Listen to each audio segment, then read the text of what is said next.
2. Good morning, everybody, including those that are watching via webcast. And can I welcome you to Salford City Council's full council meeting. I'd like to invite you to join me in civic prayers, which will be offered this morning by Reverend Christine Threffel of the parish of St James in High Broughton. Reverend Christine.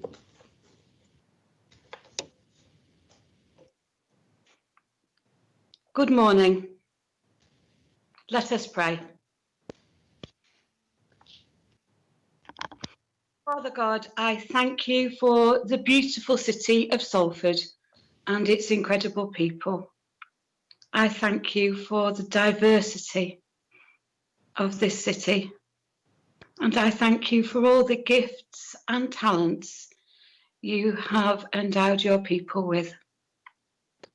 We pray this morning, Lord, for everyone who is engaged in public service, who is engaged in the service of others.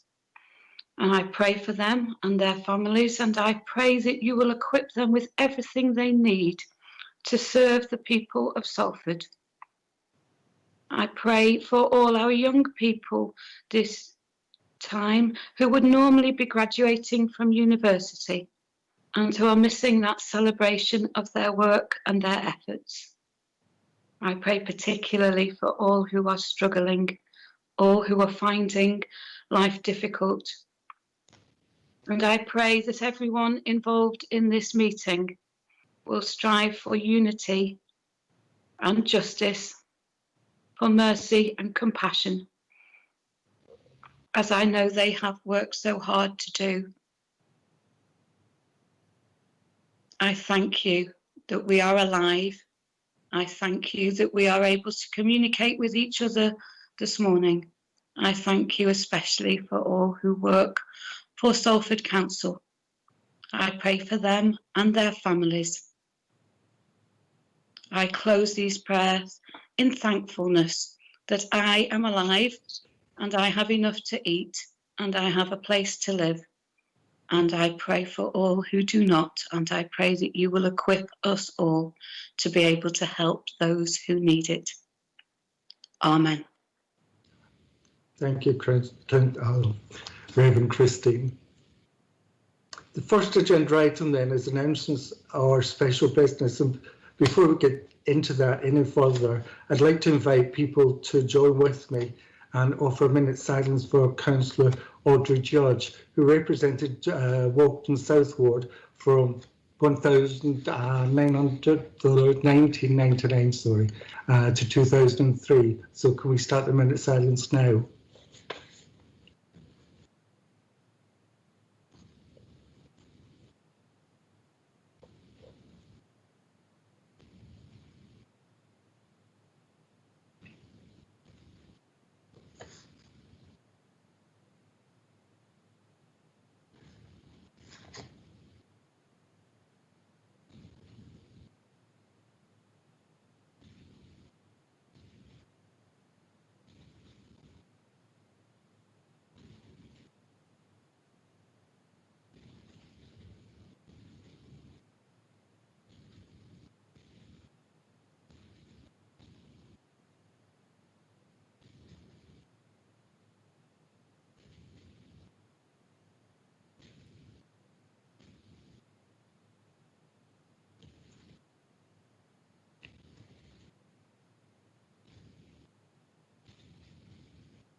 Thank you, Ceremonial Mayor. Thank you everybody for doing that.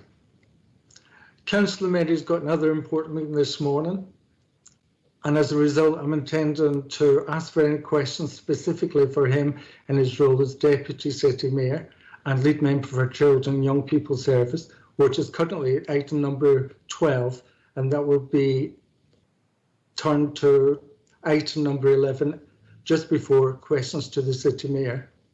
Excuse me, Mr. Chair. I also intend to take questions on behalf of Councillor Reynolds, who's unable to be with us today as well, if they can be done before 12 o'clock as well. Yeah, agreed. So item number 2, any apologies?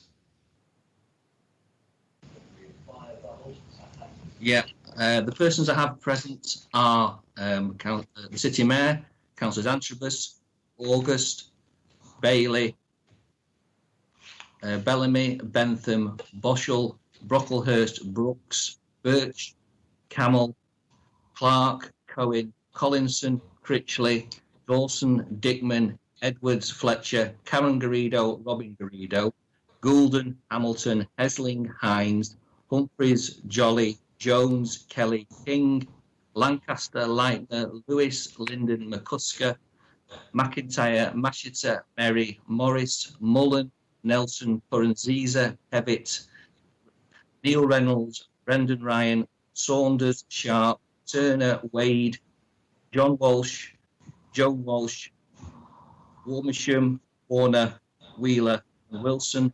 And I received apologies from Councillors Barnes, Gina Reynolds, Ward, and Weir. Thanks, Mike. Item number 3, declarations of any interest. If any members of any personal, prejudicial or disclosable pecuniary interest to declare at this meeting, can I ask that they declare them now? Yes, Chair. I declare interest in any item that refers to the Forviva Group. Anybody else? So item number 4, minutes of the meeting held on the 17th of June 2020. Are the minutes of the meeting held on the 17th of June approved as a correct record? Do I have a proposer and do I have a seconder? Chair, it's Tom Sons. I'd like to make a brief comment. Yes, can we just stick to the minutes first, please? On this. On the minutes. A matter arising, yeah? Yeah. Councillor Saunders. Yeah. Firstly, I mentioned at the last meeting that I was very strongly in favour of having at least a hybrid council meeting, which means that some people would be in the chamber.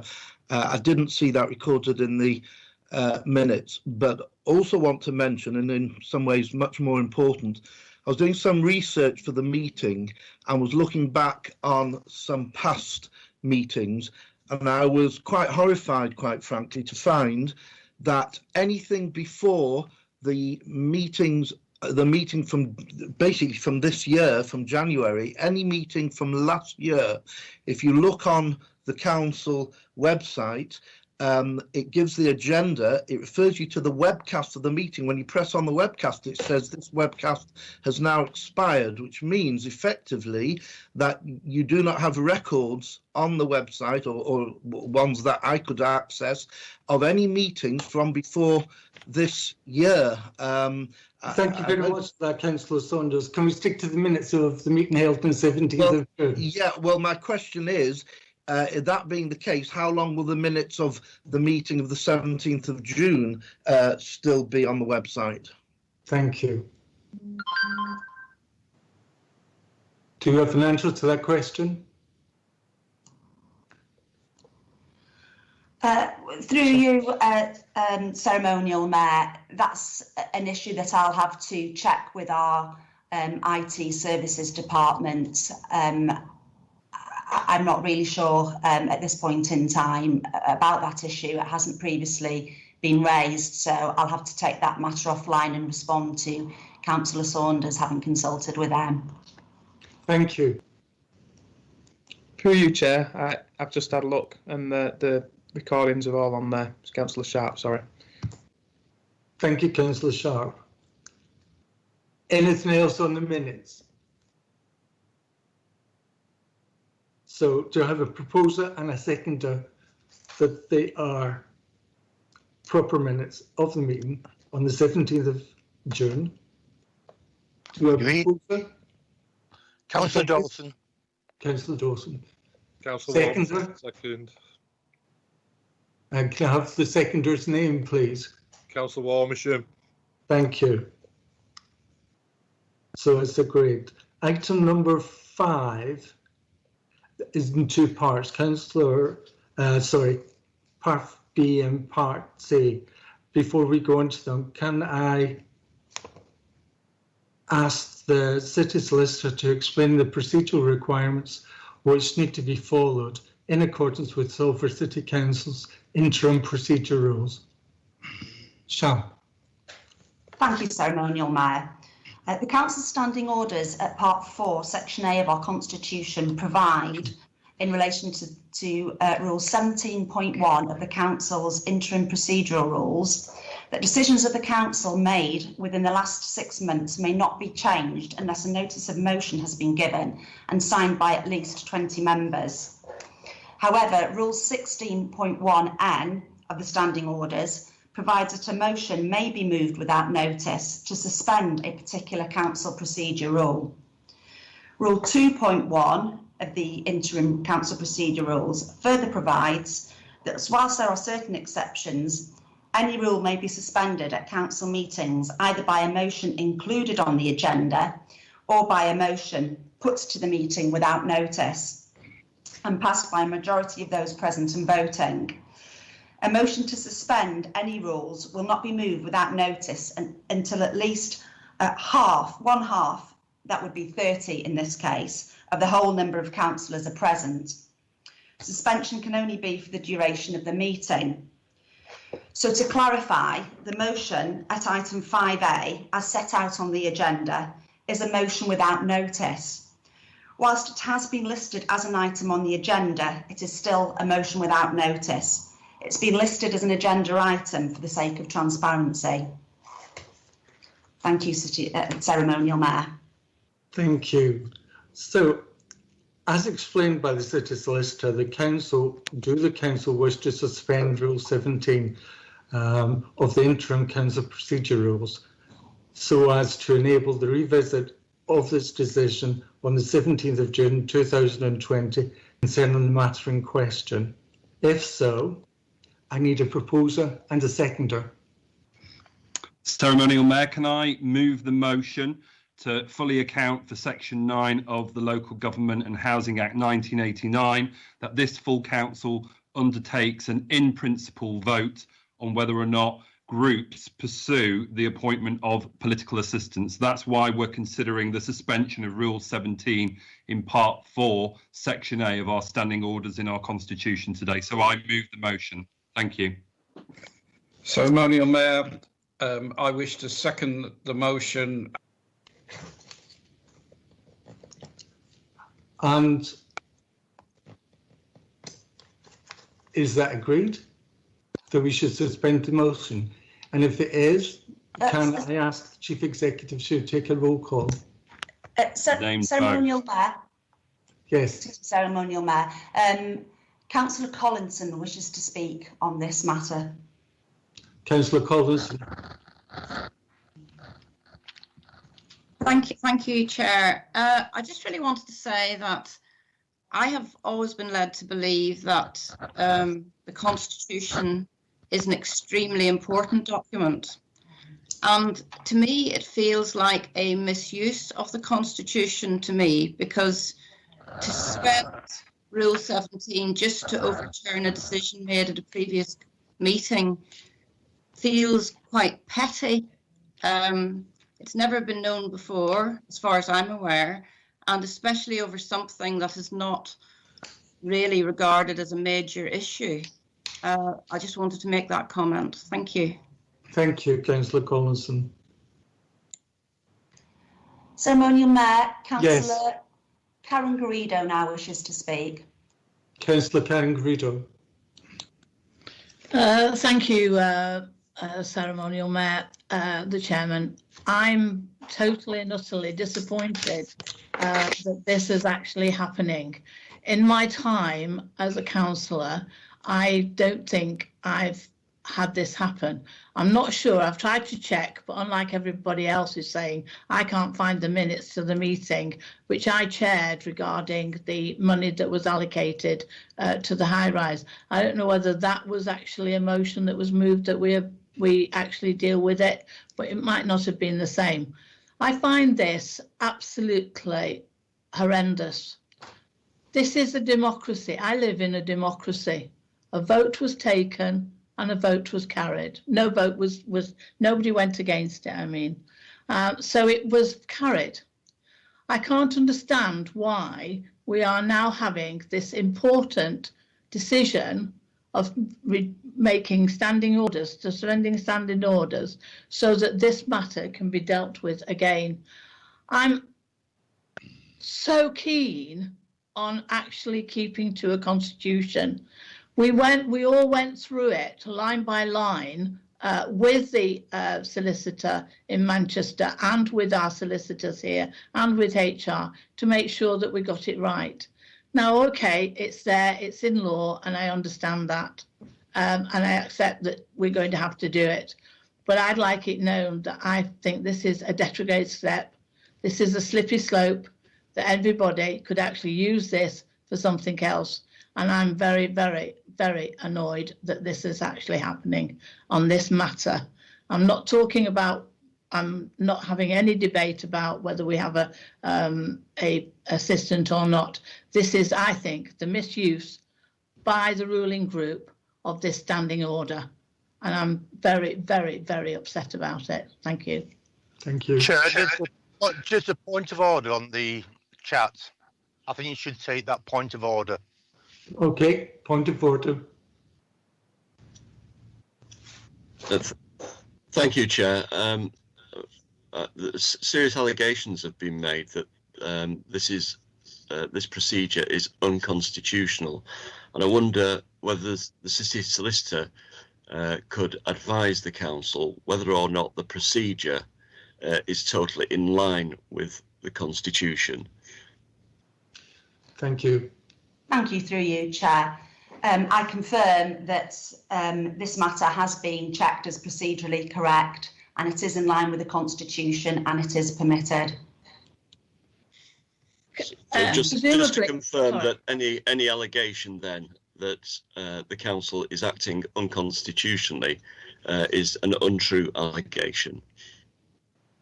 Councillor Greeder, could you switch? Yeah, is that against me? I mean, is this comment that Councillor Antrobus on a point of order? Because I can't remember actually saying that it was unconstitutional. I said it can be done, and I can't remember when it was done before. I have the standing order can be altered. It's the way that it's been done, and it's on what it's actually being done on. Thank you. Thank you, Councillor Greeder. Through you, Chair, I understand that Councillor Saunders has now raised a point of order. Councillor Saunders, point of order. Thanks, Chair.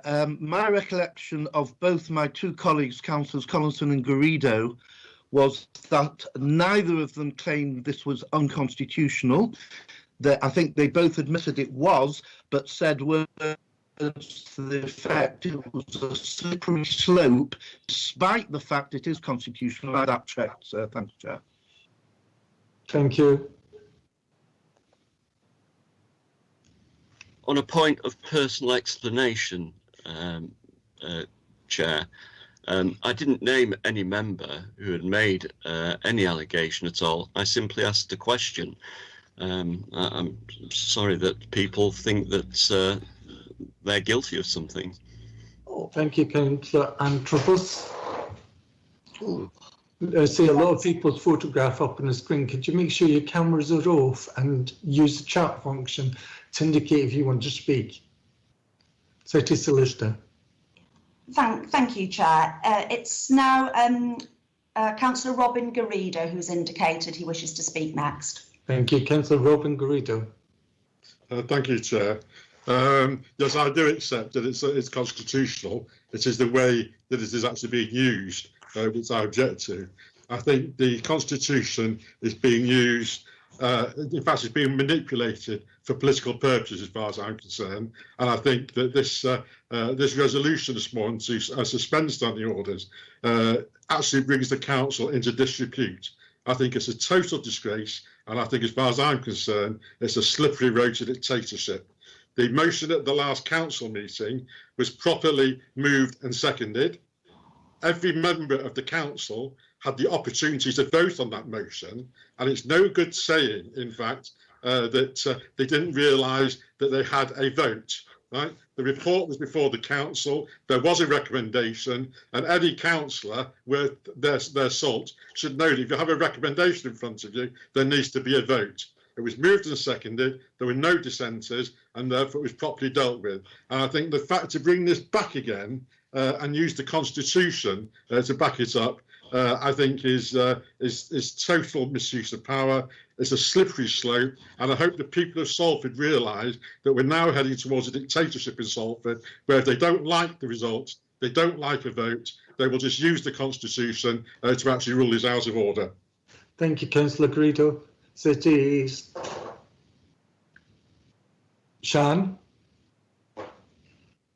City Solicitor. Yes, thank you. It's Councillor Merry's opportunity to speak now. Thank you. Ceremonial Mayor. Councillor Merry. Right, thank you. Thank you. What I wanted to say addresses directly, I believe, the point that Councillor Garrido has made, because what he's actually saying is that the ruling group should have acted illegally, not in accordance with the legal advice that it received from the City Solicitor and from the Chief Executive, and pushed it to a vote. We were advised, inadvertently misled. Right. Point of personal information, Mr. Mayor. Point of personal information, Councillor Garrido. I did not say that anybody had acted illegally. What I said was that the Labour group had every opportunity to vote. There was a report before them with the recommendation, and as every councillor knows, if you get a report with a recommendation, you have to vote on it, regardless of what advice that may have been received from elsewhere. Can I explain very patiently to Councillor Garrido, if I may, Ceremonial Mayor, that what I said is that he expected us to act not in accordance with the legal advice that we received from the City Solicitor and from the Chief Executive, that we would not be allowed to actually vote against it.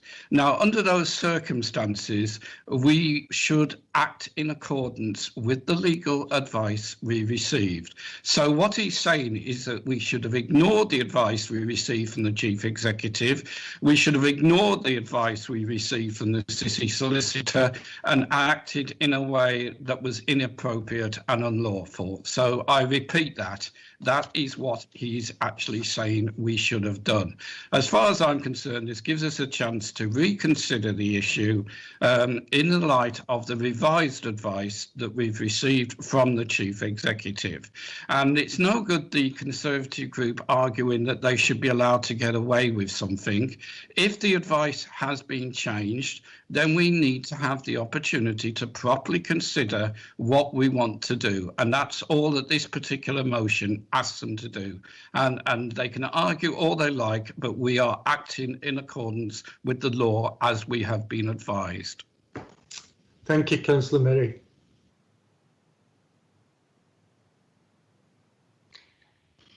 Ceremonial Mayor, the next councillor to speak is Councillor Turner. Councillor Turner. Thank you. Yeah, just a quick one, because we've been on this rather a long time. As we now have been told unequivocally that it is constitutional, and there isn't an argument about that, my worry is going forward in the future, is it possible to do this sort of ad hoc on various things that one or other group do not approve of? Sorry, Thank you. Councillor Turner. I couldn't see you. Councillor Merry, will you turn your screen off, please? Yeah. Sorry. Through you, Ceremonial Mayor, if I may advise on that point. Each circumstance would have to be judged on its own merits, and I don't think it's reasonable to be able to make an outright judgment in every case. The mechanism is there for when it's reasonable and proportionate to do so, and as I say, each matter would have to be judged on its own merits. Thank you. Thank you. Yes, I understand that, and one would have to make a case. Yeah. Thank you. Thank you to Councillor Turner. City Solicitor. Ceremonial Mayor, the next councillor to speak is the City Mayor, Paul Dennett. City Mayor. Thank you very much, Chair. Really appreciate the opportunity to speak on this matter. First of all, I do not see the application and the proper application of the law as petty, and I certainly do not see it as horrendous. And let's be clear what happened at the last full council meeting. A vote was not taken by members of the council. The proposal, the paper from the chief executive was proposed and it was seconded by members of the Conservative group. A vote was not taken at the previous full council. We've obviously been subsequently advised around Section 9 of the Local Government and Housing Act 1989 that actually an in-principle vote on the appointment of political assistants is right and proper. And what's happened is we had been advised as group, and I find it quite disingenuous of the opposition to suggest otherwise. We had been advised that there is no vote of full council. So what we're doing today is actually properly applying the law. And I would hope that every single member of this council is obviously interested in properly applying the law. Councillor Breedle? Yeah, point of information. The motion, in fact, was properly passed at the last council meeting. That's a matter of fact. And if you were to read the minutes of the last council meeting, it actually says it was resolved. So there was a motion that was approved at the last council meeting. You're incorrect, Mr. Dennett, when you say it was not. Sorry, Councillor Turner, but I don't think you listened correctly to what I said. What I said was a vote of full council was not taken at the last council meeting, i.e. every member of the council didn't vote on this matter. It was proposed and seconded in terms of the recommendations in the report from the chief executive by members of the Conservative group. So my position still stands. Every single member of this council did not vote on this matter. Why? Because we were advised that an in-principle vote is not required. We've subsequently found out that actually an in-principle vote is required by this full council under Section 9 of the Local Government and Housing Act 1989. I think it's right and proper that this council applies the law, and that's what we're doing today. And also, just to be clear, I did write to the Leader of the Opposition on the 10th of June, making it perfectly clear that the Labour group do not support the pursuance of appointing political assistants at this point in time after 10 years of cuts, and also the financial impacts of COVID-19, which we're still grappling with and struggling with. So I just want to be clear on where we're at here. This is about the right and proper application of the law, something I would hope that this council is very much in support of. Thank you very much. Thank you, City Mayor. Ceremonial Mayor, I don't have any further councillors listed to speak now. Thank you. If there is nobody else to speak, can I ask them, as explained earlier by the City Solicitor, do Council wish to suspend Rule 17 of the Interim Council Procedure Rules so as to enable it to revisit a decision of the matter in question? If so, can I have a proposer and somebody who would second? Happy to propose the motion as I did previously in council procedure. Thank you. Thank you. I'm happy to second. Yeah. Is that you, Councillor Middy? It is, yeah. Thank you very much. Can I ask the City Solicitor to conduct a roll call for a named vote on this issue, in which members will be asked whether they're in favour or otherwise? Thank you, Chair. City Mayor Paul Dennett. For the motion. For the motion. Councillor Antrobus. For. Councillor Antrobus. For. Thank you. Shamina August.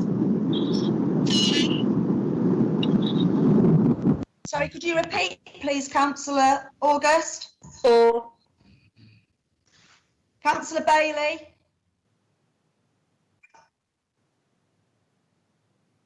Councillor Bailey? I'll come back to Councillor Bailey. Councillor Barnes?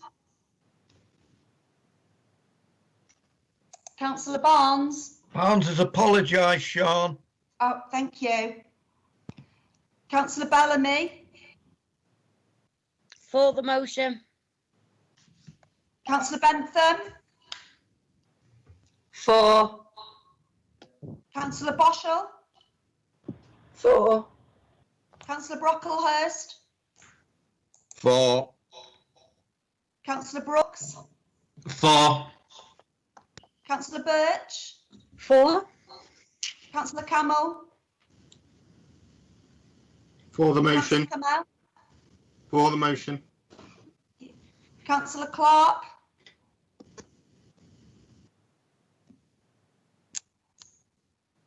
Councillor Clark?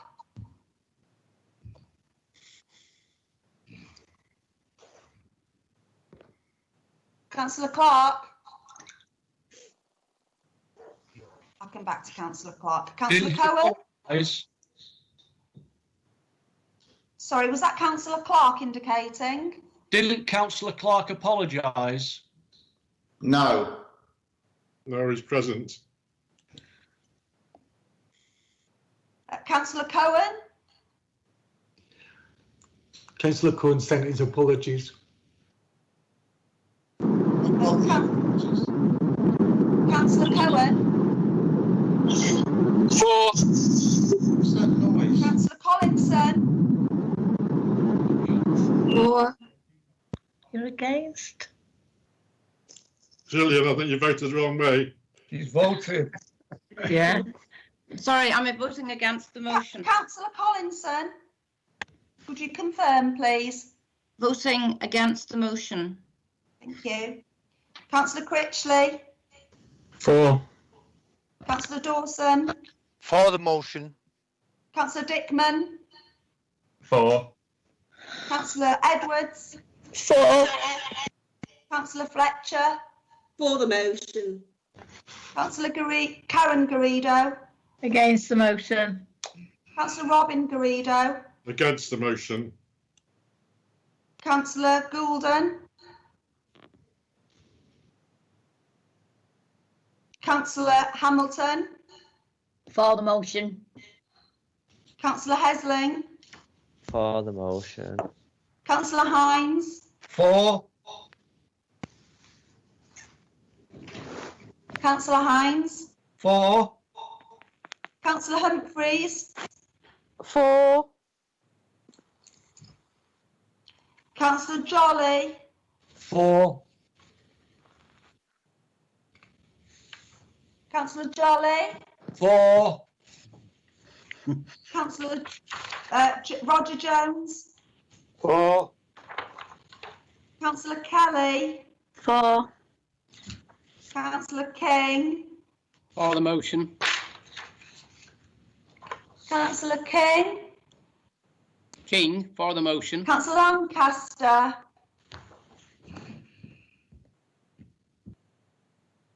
Councillor Lancaster? Councillor Leitner? Against the motion, for democracy. Councillor Tate Lewis? For the motion. Councillor Linden? 4. Councillor McCusker? 4. Councillor McIntyre? Sorry. 4. Councillor Mashiter? 4. Councillor Merry? Sorry, Councillor Merry? 4. Councillor Morris? 4. Councillor Mullen? 4. Councillor Mullen? 4. Councillor Nelson. For. Councillor Corin Caesar. For the motion. Councillor Pevitt. For the motion, off my own back as well. Councillor Neil Reynolds. For the motion. Councillor Ryan.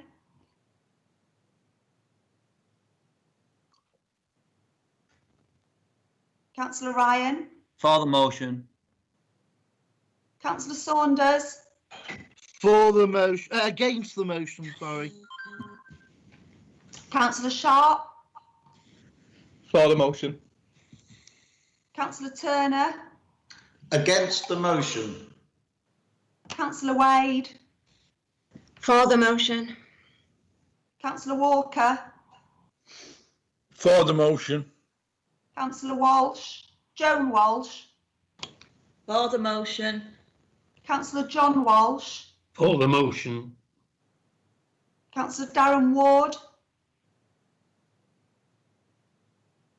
Gave his apologies.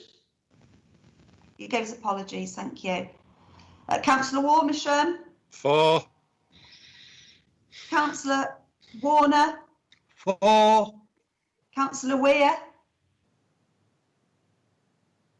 She submitted apologies. Councillor Wheeler. For. And Councillor Wilson. Can I just say that Councillor Clark has tried to submit his vote, but he can't get through. His microphone's not working. He was voting against the motion.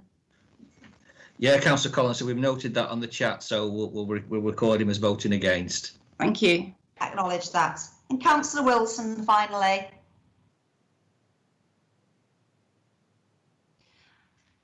I confirm that that motion has been carried. Aye, Sean. Point of order, Chair. Councillor Golden isn't in the meeting, but has voted via the chat.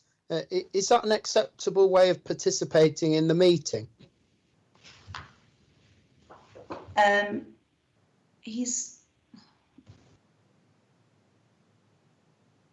I think he would have to be, he'd need to be present in the meeting, and having been present to have heard the item being discussed. So I'm not sure at what stage he's come into the meeting. Can anybody tell us?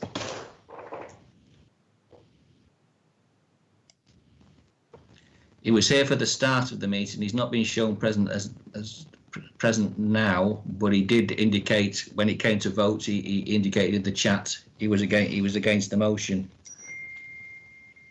Yeah, surely you have to be present in order to vote. Well, he must have been present to indicate in the chat. Yes, he must have been present. I've recorded that as voting against before his name was called. So he did leave the meeting before his name was called.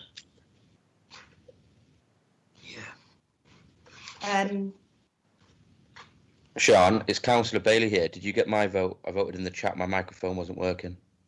Yes, I did. I'll just confirm that now.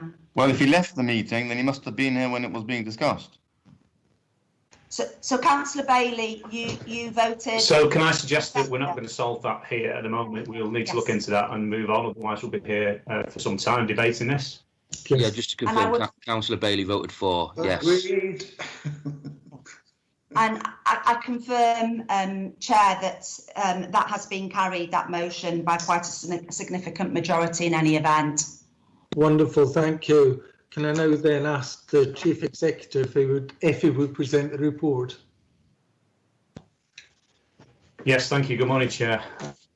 And as we're aware, the report has been reconsidered as the Chamber was under the impression it could not dissent on this principal decision, and that the appointment of a political assistant was an unqualified right of either party, which is subsequently found not to be the case. I just want to refer the Chamber to the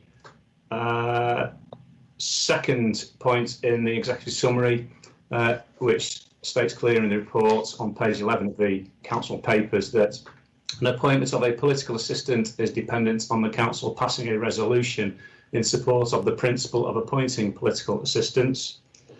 And then just drawing council's attention to recommendation 1, it says to reconsider the decision made by council on 17th of June 2020 to establish political assistant posts and determine whether to approve the principle of establishing and appointing 2 political assistant posts within the framework of the Local Government and Housing Act.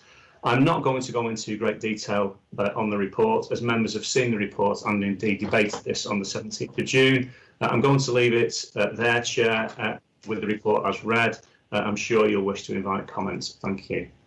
Thank you, Chief Executive. Are there any questions to the Chief Executive?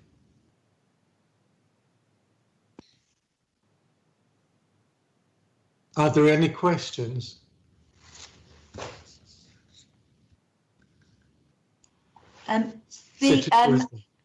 Yes, Councillor, the City Mayor, Paul Dennett, Chair, wishes to make a comment. City Mayor.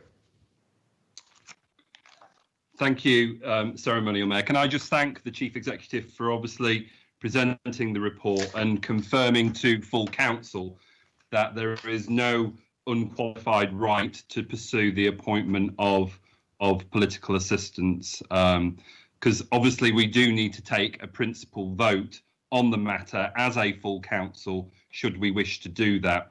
And as I've already highlighted earlier in my conversation, I did write to the Leader of the Opposition on the 10th of June, making it clear that the Labour group was not in support of the pursuance to appoint a political assistant at this point in time. Colleagues will know, we've had 10 years of cuts as a local authority, £211 million, and obviously COVID has also impacted our budget moving forward. I'm absolutely clear that that is the position of the Labour group, and I just thank the Chief Exec for making the law clear that this council, the full council, is entitled to an in principle vote on this matter, and I would like to request that this council duly undertakes that in principle vote to hear what members of this council want to do with regards to the appointment of political assistants. I think this is a fantastic example of democracy in action, giving each member of this council chamber a vote on this matter in terms of whether we pursue the appointment of political assistant or not. So I thank the Chief Executive for confirming the law. That is really appreciated. Thank you. Thank you, City Mayor. Chair, Councillor Turner would now like to make a comment. Councillor Turner. Thank you, Chair. The Leader of the Labour group did, in fact, write to me, as he said so back in June, and I replied accordingly. My comments, to keep it quite short, because it seems to be going on a bit, are the same as I expressed on page 4 of the minutes of the 17th of June. I'm still of the view that creating such posts will be a positive move. It will be up to each qualifying group if they wish to avail themselves of such assistance. This they can do at any time. I know that the Labour group leader was concerned that it would put his group at a disadvantage. This, of course, is complete nonsense. He has an army of help at his disposal. As far as the cost, it must be stated that our intentions were to employ a trainee graduate on half the salary that the City Mayor's PA receives. So it seems that the leader of the Labour group is happy to take 34,000 plus through austerity and COVID for his PA, but wants to use COVID in order to stop my group from having one. So reaffirming June's decision would give a young person a first step on the employment ladder, and I am surprised that he would oppose so doing. I can only hope that his members have the guts to stand up and vote for the decision made on the 17th of June. And I have nothing else to add. Thank you. Thank you, Councillor Turner. Chair, there are no other councillors who've indicated. Oh, sorry, my apologies. Something's just come up there. Councillor Derek Antrobus would like to speak. Councillor Antrobus. Thank you, Chair. I'm very disappointed that there are references to the previous meeting as having made a decision, because what we were told at that meeting, and the advice was very clear, was that we had no option on this issue, and that was profoundly undemocratic. And I think that correcting an undemocratic situation is the principled thing to do in this case. And I think the choice before members now is whether we spend part of the council's budget on the Conservative group, or whether we continue to spend that money, because it would have to be reallocated from elsewhere, on the priorities that are facing our community at this particular time. Councillor Antrobus, thank you. City Solicitor. Chair, it's now Councillor Jolly who wishes to speak. Thank you. Before I invite you in, Councillor Jolly. Sorry, yes. There's a point of information also from the City Mayor as well. City Mayor. Yes. Yeah, I just wanted to share a point of information with full council. Obviously, Councillor Turner there has made a point, but he hasn't directly referenced the legal regulations or the law in question. Just to be clear, what we're considering here is under the Local Government and Housing Act 1989 for the appointment of political assistants. That is the body of law we're talking about today. What we're not talking about is the local authorities elected mayor and mayoral assistant England regulations of 2002. That is a very different body of law, and it relates to the directly elected mayors up and down this country. So just to be clear on the law, we are talking about the appointment of political assistants under the Local Government and Housing Act 1989. So I just wanted to be clear on that, because it's really important that this full council applies the law correctly. Thank you, Yes. City Mayor. Through you, Chair, I would confirm that they are two separate pieces of legislation that govern the two roles, which are different. Wonderful. Thank you very much. Councillor Jolly. Thank you, Mr. Chair.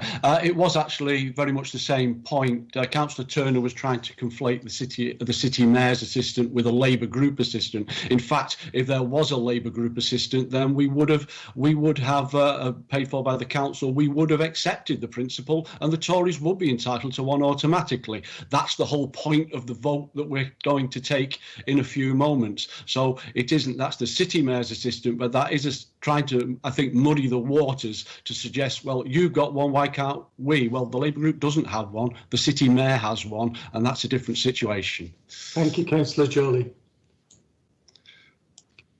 The next person who, next councillor to speak is Robin Garrido. Councillor Garrido. Yes, thank you, Chair. Really just responding to the point Councillor, I do forget, Mr. Dennett made. Yes, we're quite well aware that there are two different forms of legislation. However, what people need to be aware of in the city, that not only, Mr. Dennett, are you the city mayor, you are also the leader of the Labour group. Therefore, as far as we're concerned, regardless, you are having the use of a political assistant as leader of the Labour group. You can't possibly divide the two off and say, I'm just acting with my political advisor as city mayor, because you also have the office of leader of the Labour group. And therefore, you do have a political advisor as far as we're concerned. And what's good for you is good for the opposition. And we were at half the price, can I remind you. Thank you, Councillor Garrido. Chair, Councillor Karen Garrido has a point of information. Councillor Garrido. Yeah, I just want to know if you could advise me whether the city mayor or the leader of the Labour group is actually talking on this matter. I think the two hats gets confusing. So could I just ask that the city mayor or the leader of the Labour group advise me on whose behalf he's speaking? City mayor. Happy to respond to Councillor Garrido's point. Obviously, I stood for election, colleagues will know, over 4 years ago now, and I stood as a Labour Party candidate for the directly elected mayor of the city of Salford, and was duly elected. And obviously, I now am the city mayor, the directly elected city mayor of the city council here in the city of Salford.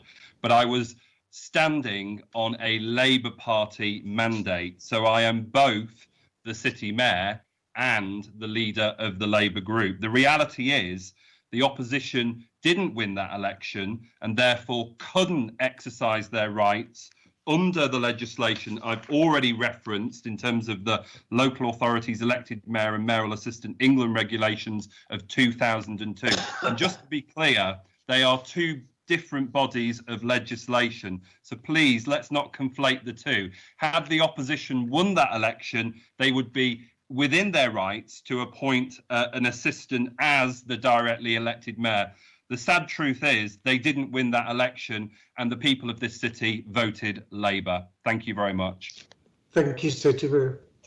I have 3 people that have asked that we... Sean, I need to come back on that. Chair, there's Councillor Karen Garrido that's requested to speak. Councillor Saunders has also made a request, but it has been moved and seconded to move to the vote. And I would say move to the vote. So can I ask whether Council wished to revoke the decision that was made on the 17th of June 2020 and now reject principles of establishing and appointing the political assistance post. Points of order, please. Surely you need to take a vote first as we go to the vote. Yes, you do. Yes. I beg your pardon. Yes. Can yes, we that's name correct, vote? Chair. I was just about to intervene to say we do need to take a vote on that issue as to whether we're now going to move to the vote. Okay. Has been proposed that we move to the vote and it's been seconded that we move to the vote. Can the councillors that did that, can you mention your names? Who proposed? I proposed, Councillor Walsh, John Walsh And who proposed to move seconded? to vote. Councillor Dickman. And is that agreed? Agreed. Agreed. Agreed. We need to take a vote. No. Not We agreed. need a group vote. Agreed. No. Agreed. Agreed. Well, you can't agree because you don't know how many you agree and how many are voting against. Agreed. Can I ask the city solicitor if we take a roll call to have a name vote so that we can Yes. clear and distinctively say whether it's pass or whether it's Scotland? Yes, that was going to be my suggestion, Chair, because it's unclear from how people are indicating. I think we need a very clear vote on this. Thank you very much. Voting for. Move to vote. City Mayor Paul Dennett. I'm for taking a vote on the principle of appointing political assistants. Councillor Derek Antrobus. For. Councillor August. For. Councillor Bailey. For. Councillor Barnes. I think apologies have been provided. Councillor Bellamy. For. Councillor Bentham. For. Councillor Boschel. For. Councillor Brocklehurst. For. Councillor Brooks. For. Councillor Birch. For. Councillor Kamal. I vote to move to the vote. Councillor Clark.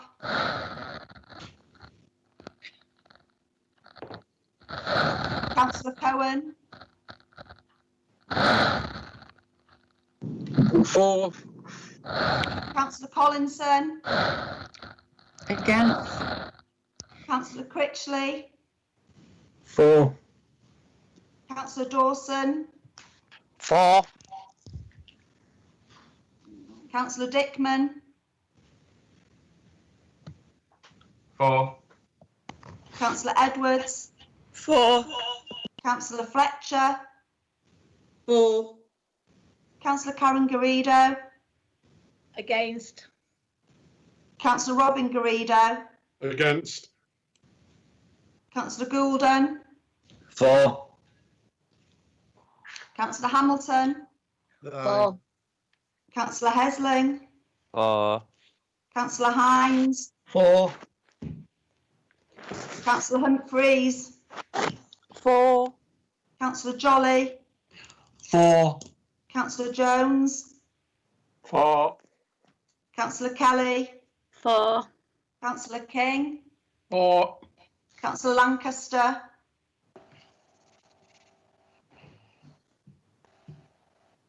Councillor Lancaster, Councillor Lightner, Against. User Margaret Lancaster. Councillor Lewis, 4. Councillor Linden, 4. Councillor McCusker, 4. Councillor McIntyre, No vote. Councillor Mashiter, 4. Councillor Merry, 4. Councillor Morris, 4. Councillor Mullen, 4. Councillor Nelson, For the motion for democracy. Councillor Colin Caesar, 4.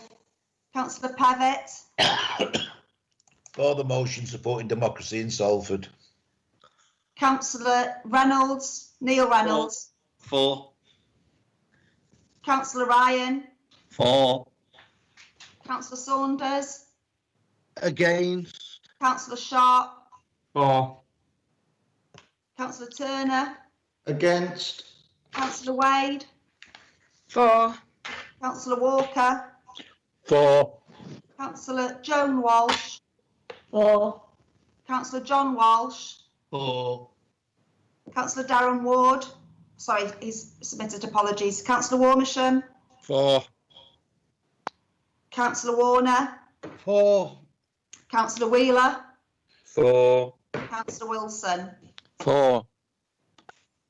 I confirm that that motion has been carried, Chair. Thank you. Then, for the second time, third time, can I put to the councillors whether the council wish to revoke the decision that was made on the 17th of June 2020 and now reject the principle of establishing and supporting to political assistant posts within the framework of the Local Government Housing Act 1969. Do I have a proposer and do I have a seconder? Happy to propose ceremonial mayor. It's Paul Dennett, City Mayor. Thank you. Happy to second. Second. Just state your name, please. Councillor Merry, second him. Thank you. So is that agreed? Agreed. Agreed. Wonderful. Aye. Aye. We need to move to the vote. We need to have a roll call. Can we have votes? No. No. So can we have a vote? Yes. Can we vote? Shan. Chair, are you asking for a named vote now? So not a named vote, a roll call. Do we need the roll call? I think we do. I think for the sake of clarity, we should have a roll call. Can we have a name vote then, dear, please? A roll call. The City Mayor, Paul Dennett. So I vote to not pursue the appointment of political assistants. Can we be clear on exactly what people are voting on? That the motion is right that we reverse the decision of the last council meeting. Is that correct? In which case, those who don't agree with it are against the motion. Yes, to clarify, the question being asked now that you're voting upon is whether the council wish to revoke their decision of the 17th of June 2020 and now reject the principle of establishing and appointing to political assistance posts within the framework of the Local Government and Housing Act 1989. And we've got. So in light of that, then I'm in favour of that motion. Can I just check that if you are in favour of the motion, you are rejecting the principle of political assistance? So I'm just asking clarification from Sian. If you are in favour of the motion, you are therefore rejecting the principle of political assistance. Is that correct, Yes. Sian? That's correct. Thank you. Executive. Do we still need to then vote? So, Yeah, so it's a yes. I'm for the motion. Thank you. Okay. Councillor Antrobus, For the motion. Councillor August, For. Councillor Bailey, For. Councillor Barnes, sorry, Councillor Barnes has sent apologies. Councillor Bellamy,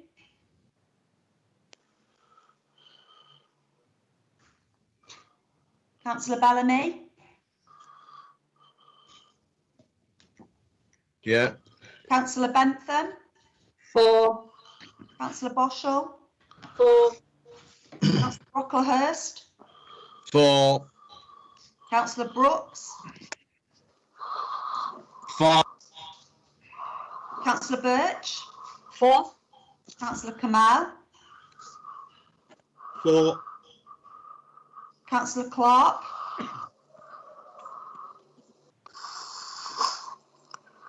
Councillor Clark, I think he's still having trouble with his microphone. Can I ask, City Solicitor, can I ask whoever's snoring to turn off their mic? Councillor Cohen, Councillor Cohen, Can I just confirm? Sorry, can I just confirm that you've picked up Councillor Clark on the chat because he can't use his microphone?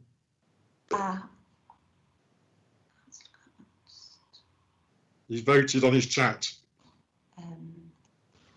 It is there, Shell. Councillor her chat as well. I picked up Councillor Clark on the chat. Did you get Councillor Bellamy?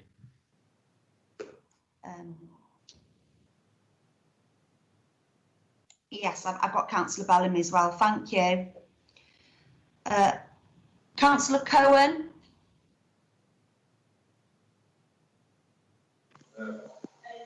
For. Councillor Collinson. Against. Councillor Critchley. For. Councillor Dawson. For the motion. Councillor Dickman. For. Councillor Edwards. For. Councillor Fletcher. For. Councillor Karen Garrido.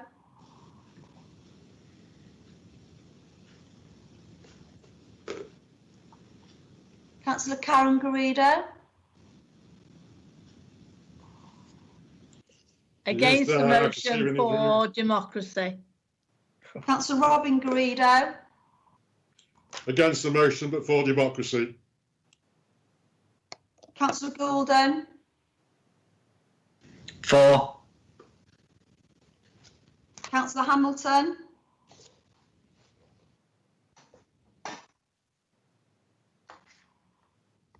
Councillor Hamilton. Councillor Hesling. For.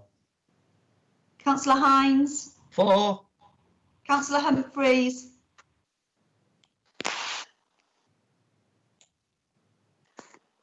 Councillor Humphreys. Councillor Jolly. For. Councillor Jones. For. Councillor Kelly. For. Councillor King. Councillor King. Councillor Lancaster.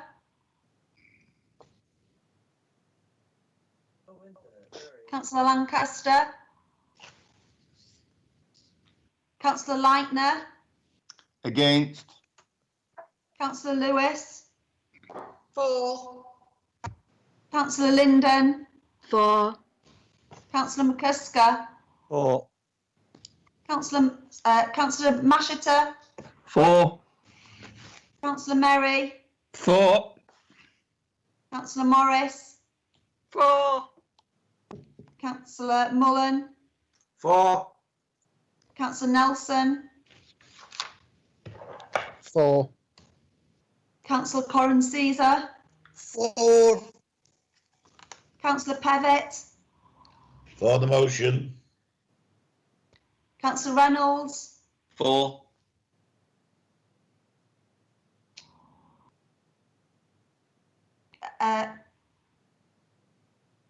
Councillor Ryan, Councillor Ryan,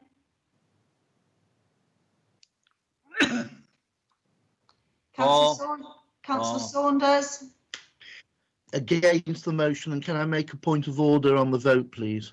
yes. Could the city solicitor explain to us for how long this vote is binding, at what point we could revisit this with or without a similar motion to the first one we had today? Thank you. Thank you. Chair, you can't have a point of order in the middle of a vote. That's ridiculous. As I've said previously, it would depend on the circumstances of the case, and it's not possible really it's not reasonable to be able to give a blanket decision on a matter of that nature. As I've said, each case would need to rest on its own facts, but quite rightly we do need to continue with the vote. Councillor Ryan. Councillor Saunders. Sorry, against, as I've said. Councillor Sharp. 4. Councillor Turner. Against. Councillor Wade. 4. Councillor Walker.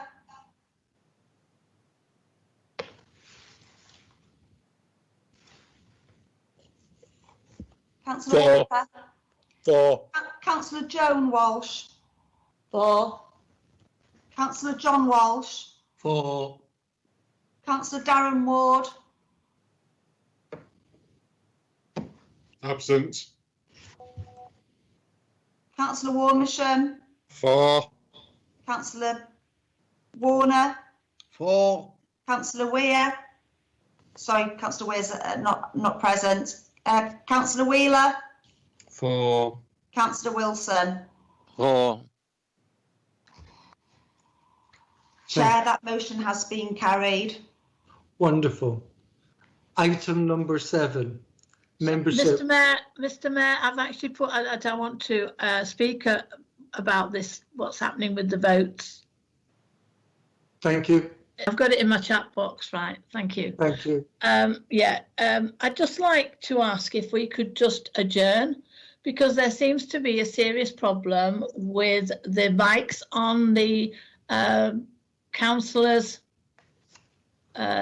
Teams meeting, and we are not getting replies, and I just feel that people are being disfranchised because they're not able to give their vote. So I wondered if there was some technical issue and whether or not we should just have a short break, Chairman, so that we can actually look into this, because I think it's quite difficult for people if they can't use their mic. Chair, I have been keeping an eye on the chat as well, and people indicating their vote on that, but it's a matter for you, Chair. I think we should stick with the agenda that we've got. I, like yourself, have been keeping an eye on the different things that come through chat.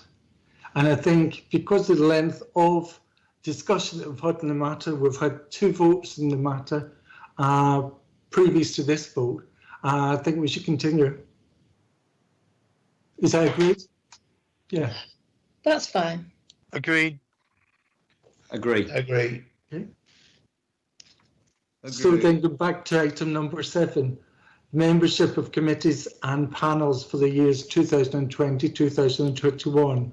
I'd ask the City Mayor if he wants to present the report, which detailed the amendments and memberships of the committees. City Mayor.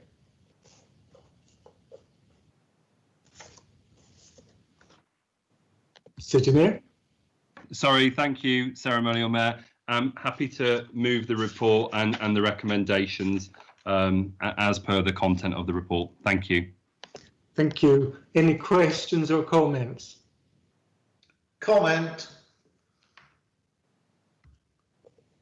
Under the item 7, can we note that the Conservative group have now put Councillor Karen Garrido on the health and wellbeing scrutiny, which was a Conservative vacancy?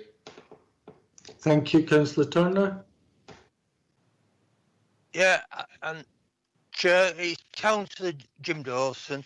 The Labour Party has also put Councillor Warmisham on the planning. It's in the report, but it's only just been done in the last 24 hours. But it's in the report. Thank you very much. Any other questions? Comments? So can I ask then if we approve the revised membership of committees and panels as detailed in the report? Agreed. Agreed. Agreed. I need to have a proposer and a seconder. Can I have the proposer, please, by name? Councillor Dawson. And seconder? Councillor Collins. Thank you. So that's been agreed. That takes us up to item number 8. And it's the policy statement. Councillor, sorry. I'm moving Chair, apologies for interrupting. Chair, could you switch your screen on, please? I'm sorry, I didn't realise it was off. I do beg your pardon. Yep.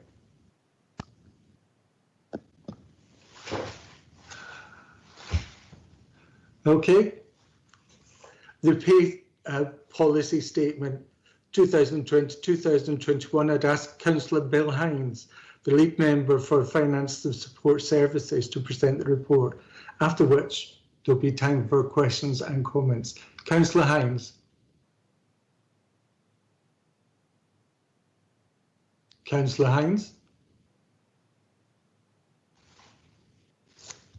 Sorry, I thought I was unmuted. Can you hear me now, Chair?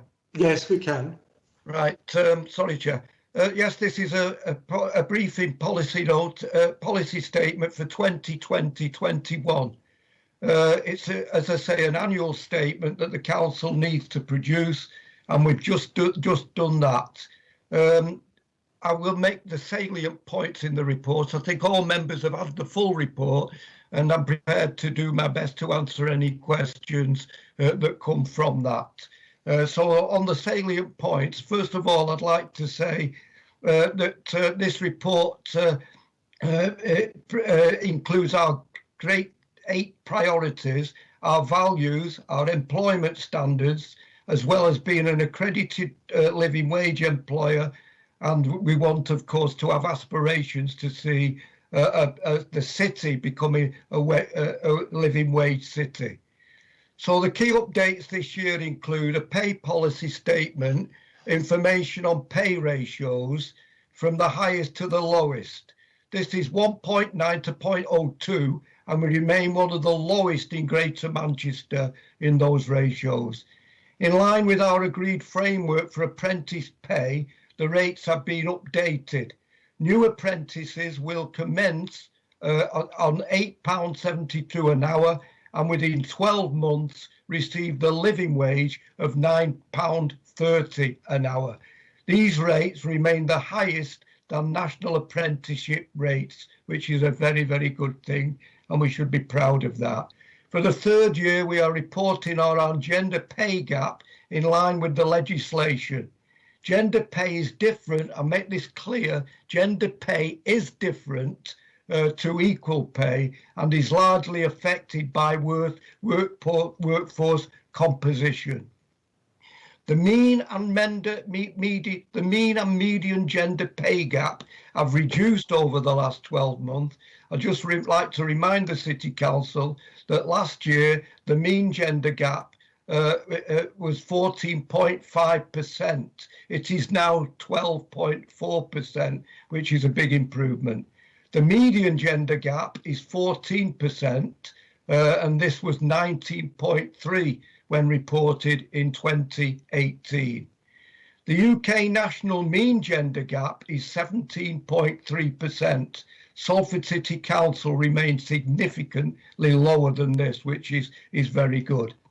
A gender pay gap report will be produced to provide further information about the council's gender pay gap, and some key points within the report include: we're proud to retain service delivery in-house, example, catering and cleaning, which provides opportunities for Salford residents. This, however, does impact on the gender pay gap due to the high proportion of those in the lower graded areas, and that does include, of course, female, and that is an issue that we're aware of. There is once again an increase in females within our pay bands. I want to make that clear, and we have an even split between women and men in the 10 highest paid positions. During the last 12 months, we have taken steps to further analyse and understand the gender pay gap, including looking for our proportional gender pay gap. This can prove a more reliable indicator as it takes account of the workforce composition in each pay grade across the organisation. This calculation looks at the gender pay gap in each pay grade, and then a weighting is applied according to the number of females in each grade. From this, we can then calculate our overall proportional pay gap for the City Council, which is 2.63%. We are increasing the number of positions being advertised as flexible to encourage a better work-life blend. And so the next steps are developing a gender pay steering group to lead effective actions across this area. With that, Chair, I'll do my best to ask any other answer any questions, and those that I can't answer at this minute, I will get back to members with a full response. Thank you. Thank you, Councillor Hines. Any questions or comments? Yep. Yes, I'm down on the chat for a comment. That's correct, City Mayor. Sorry, Ceremonial Mayor. Thank you. Yes, I see you, Councillor Guido. Okay, yeah, thank you. Well, first of all, I'd just like to welcome the report that Councillor Hines has given. Certainly, as far as the opposition is concerned, we're fully behind the move to increase towards the living wage, and we're certainly fully behind closing the gender gap. I think certainly Salford has led the way with this. Of course, as a Conservative group, we would have added an extra person to the employment roll today if we'd have been allowed. But nevertheless, we're certainly in favour of trying to move everybody towards a good living wage. And I appreciate what's being done. I think we should also welcome the moves that the government is making in terms of moving towards a good wage for care workers in particular, who have been particularly underpaid, in my opinion, over the last few years. And we're now seeing moves by the government to actually rectify that situation as well. So I do welcome the report. It's a move in the right direction, and we must keep on top of this. Thank you, Councillor Guido. Any other questions or comments? There's nothing else indicated. Okay, Chair. so can we say that that is agreed then? Agreed. Agreed. Agreed. Agreed. Wonderful. Any objections? No. That takes us to item number 9 on the agenda then. And I think it's appropriate at this stage to apologise. We didn't have a minute's silence for Srebrenica, and I'd like to do that first before we go into the motions. The first one is Islamophobia, but I think it's appropriate this time to have that minute's silence. So can we have that minute's silence, please, City Solicitor, starting now?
Thank you, City Mayor.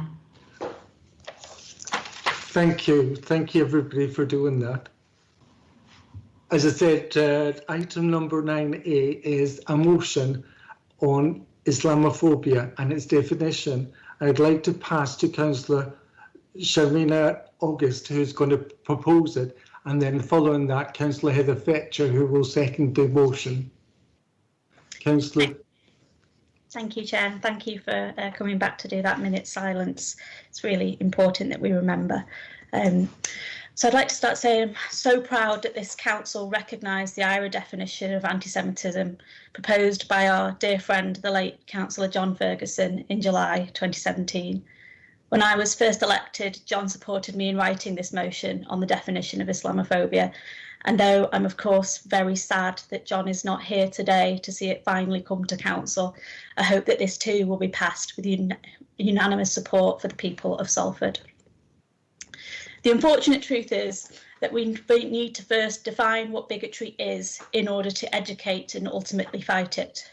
I propose that this council accepts the APPG definition as well as all the examples with this definition. That is, Islamophobia is rooted in racism and is a type of racism that targets expressions of Muslimness and perceived Muslimness.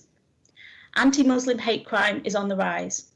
We all know the bile that is so often spouted by the likes of Tommy Robinson, but Islamophobia is not just confined to the far right. I'm not usually one for quoting Tories, but as Baroness Varsi said, Islamophobia has now passed the dinner table test. I know exactly what she means. I've been in the very situation at a dinner party with people I thought were like-minded, only to be confronted by Islamophobic conversation.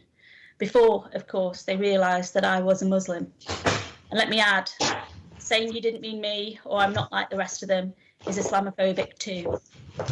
I remember, as a 6-year-old, being forced to eat pork sausages in primary school. I remember telling the dinner lady that I was a Muslim and I couldn't because of my religion, and being told that that was nonsense. And I remember not being allowed to leave the table until I'd eaten all of my lunch. I remember travelling to Disney World with my family and my brother, just a teenager, being detained and questioned by US officials for hours. A child questioned without his parents for hours over why someone like him would want to come to America. Eventually, they believed that he just wanted to go to Disney World, but they left him and our family scared and with a lasting scar. I've heard a few concerns about this definition that I'd like to address. Firstly, that this is an attempt to stifle freedom of speech. That isn't the case. This definition does not seek to claim that legitimate criticism of Islam is Islamophobic. Islam, in fact, has a proud tradition of debate, and I believe we should all be free to constructively criticise any and all faiths. Secondly, the argument that Islam isn't a race. You're right, it's not. This definition states that Islamophobia is rooted in racism, and I believe it is naive to dispute that.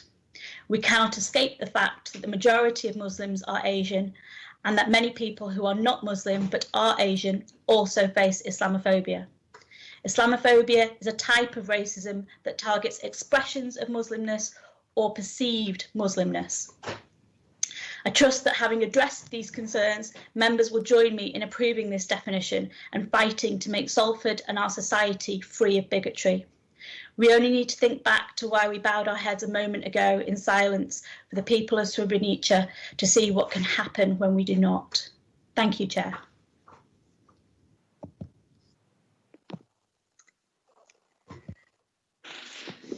Thank you, Chair. I'm very pleased to second this motion, being the co-chair of the Muslim Jewish Forum of Greater Manchester and a Remembering Srebrenica community champion, and the fact I have worked with Muslim communities for the past 15 years. Just to add another sentence about Srebrenica, I actually visited Srebrenica 4 years ago, and I will always remember the sight of 6,000 graves of murdered Muslims in front of me. It was absolutely chilling. Although the UK is noted to be a tolerant and welcoming country, A recent survey found that 70% of Muslims stated they'd experienced prejudice. In another survey, 44% of Britons stated they would be concerned if a close relative married a Muslim. More worryingly, some 37% of Britons stated they would support policies to reduce the number of Muslims coming to the UK. Finally, another investigation revealed that insurance companies would, quote, lower car insurance to people with English-sounding names. In fact, people with Muslim-sounding names could be required to pay up to £1,000 more to insure their vehicles. These facts reveal that, sadly, Islamophobia exists in both subtle and less subtle forms in today's society. This scourge needs to be tackled in a robust manner. It is evident that having a clear definition of the term would greatly help in this respect. I shall give two other examples of Islamophobia. In Sheffield, a Muslim girl wearing a headscarf was taunted on a bus. She got off the bus only to be beaten up outside her home by other pupils from the school. This was reported to the school, but only one of the pupils was excluded. The girl was so depressed, she never returned to school. Secondly, 3 years ago, Muslim institutions and Muslim MPs received abusive letters which were entitled Punish a Muslim Day. They contained various instructions to punish Muslims and cause damage to mosques. Statistics show Islamophobia is clearly on the increase. It is imperative this stain on society is eradicated as soon as possible. A civilised society must show compassion and fairness and help and protect all their citizens regardless of differences in faith, culture or creed. Community consultations reinforce the need for a working definition that has practical implications. It is essential a definition of Islamophobia is adopted to provide true clarity of the term, so our fellow Muslim citizens of Salford can feel safe in the knowledge that any would-be perpetrators may be deterred from carrying out such vile actions, and that all apprehended perpetrators will be brought to justice swiftly. In conclusion, it is our duty to ensure Salford continues to be a warm, welcoming and inclusive city, which protects all its diverse citizens in equal measure. Other councils have adopted this motion throughout Greater Manchester. Accordingly, I strongly support the motion. I'm delighted to second the motion and pleased that Sharmina August, first Muslim councillor of this city, has proposed the motion. And I hope it is unanimously adopted, as it will provide clarity necessary in order to protect our Muslim friends and neighbours in our great city of Salford. Thank you. Thank you, Councillor Fletcher and Councillor August. Does anybody have any questions or comments? Councillor Hines wishes to speak. Councillor Hines. Chair. Thank you, Chair. Fully support the motion. There's many things that annoy me and upset me in the world today, but racism and anti-Islamophobia and other racist remarks from people really do concern and distress me, and we should stamp it out at every opportunity that we can. Unfortunately, again, we live in a world that I see at times so-called leaders who at times seem to encourage racism and certainly never deny it.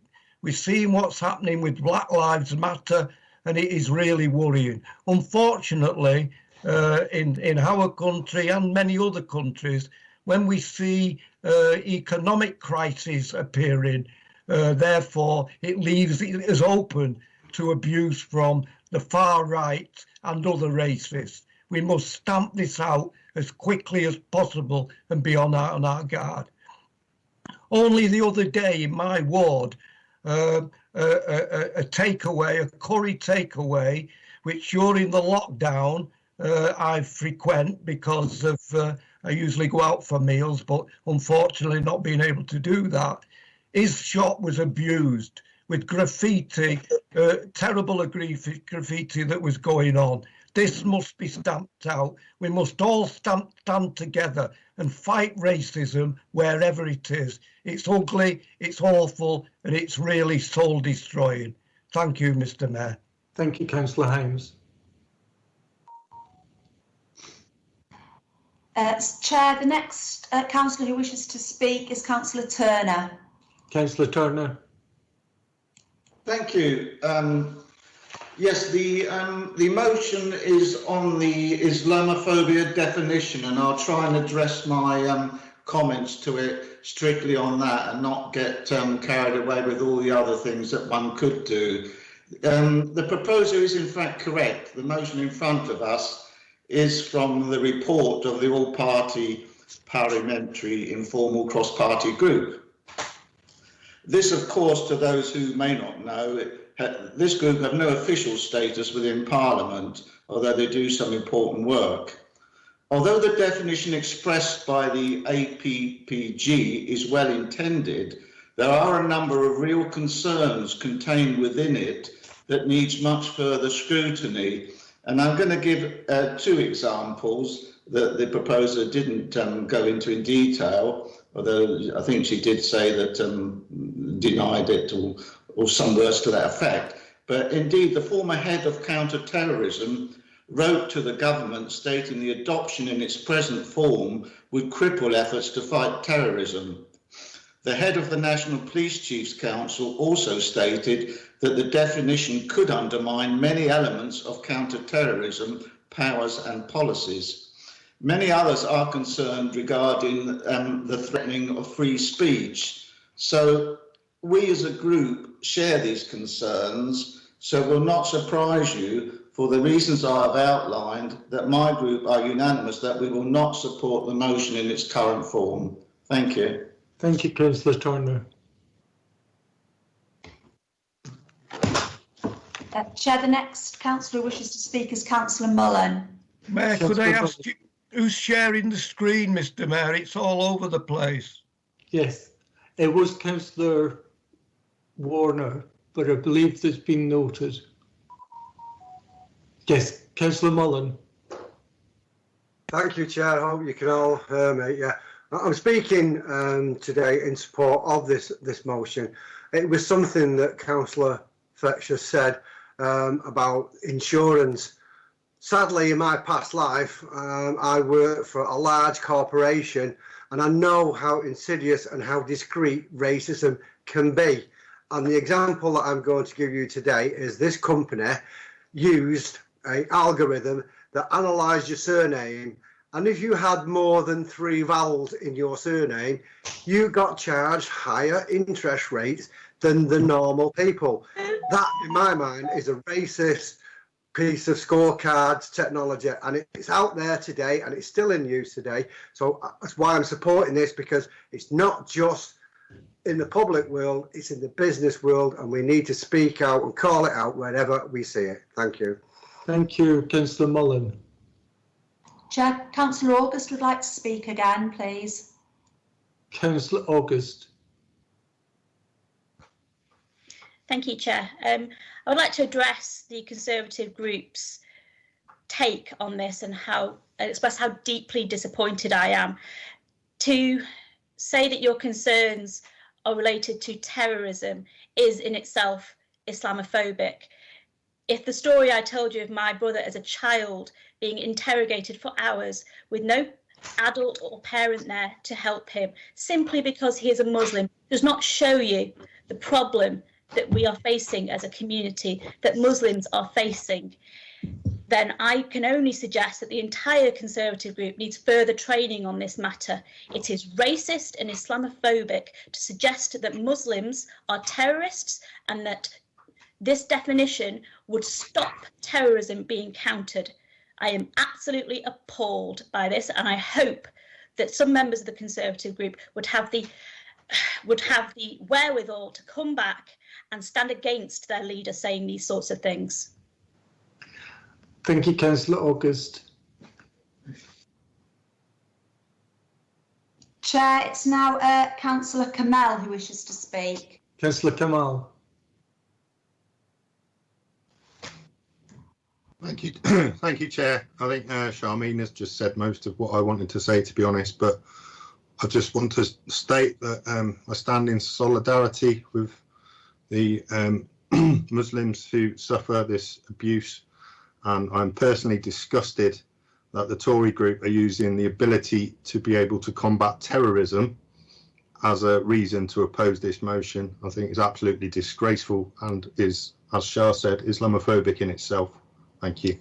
Thank you, Councillor Campbell. The next councillor to speak is Councillor Merry, Chair. Councillor Merry. I had hoped that this motion would find a consensus across the parties, but I didn't really want to speak, but I'm going to have to now, I'm afraid. Because what I'm a bit horrified by is that the Conservative group has not put forward a single alternative amendment or otherwise that would meet their concerns. And I'm beginning to come to the conclusion, and it's not often, as I say, I agree with Conservative members, that Baroness Varzi had it right when she talked about this being a real problem for the Conservative Party. Some of you may recall, of course, that I was married to a Muslim. Ferrier worked in a Jewish practice in Prestwich. When she tragically died, her death was mourned by Jews, Muslims and Christians alike. And one of the things that horrified me is the thought that we are in the middle of a world that divides itself simply on the basis of religion. I can't support that happening.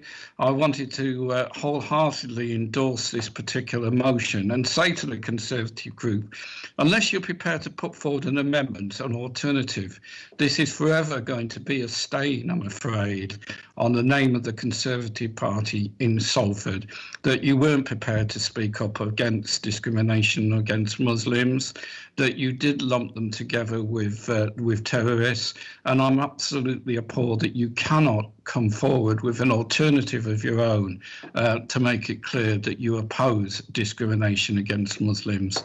So I support the motion wholeheartedly. Thank you, Councillor Merry.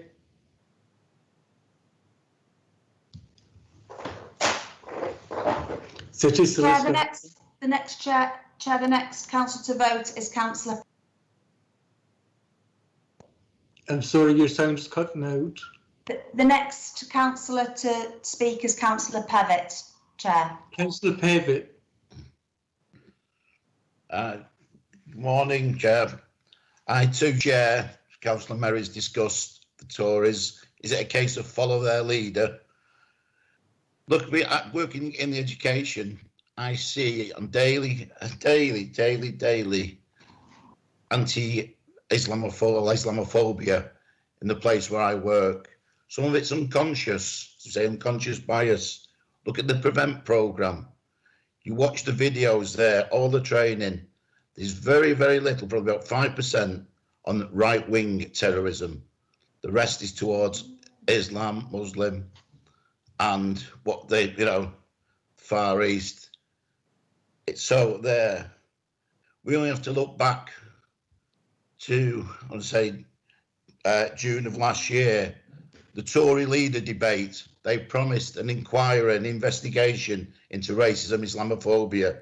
Once again, it's one of Johnson's empty promises, never comes to fruition. I fully support this motion. I'm just disgusted at what the Tories are doing today. Thank you, Councillor Pevitt. The next councillor to speak is Councillor Saunders. Councillor Saunders.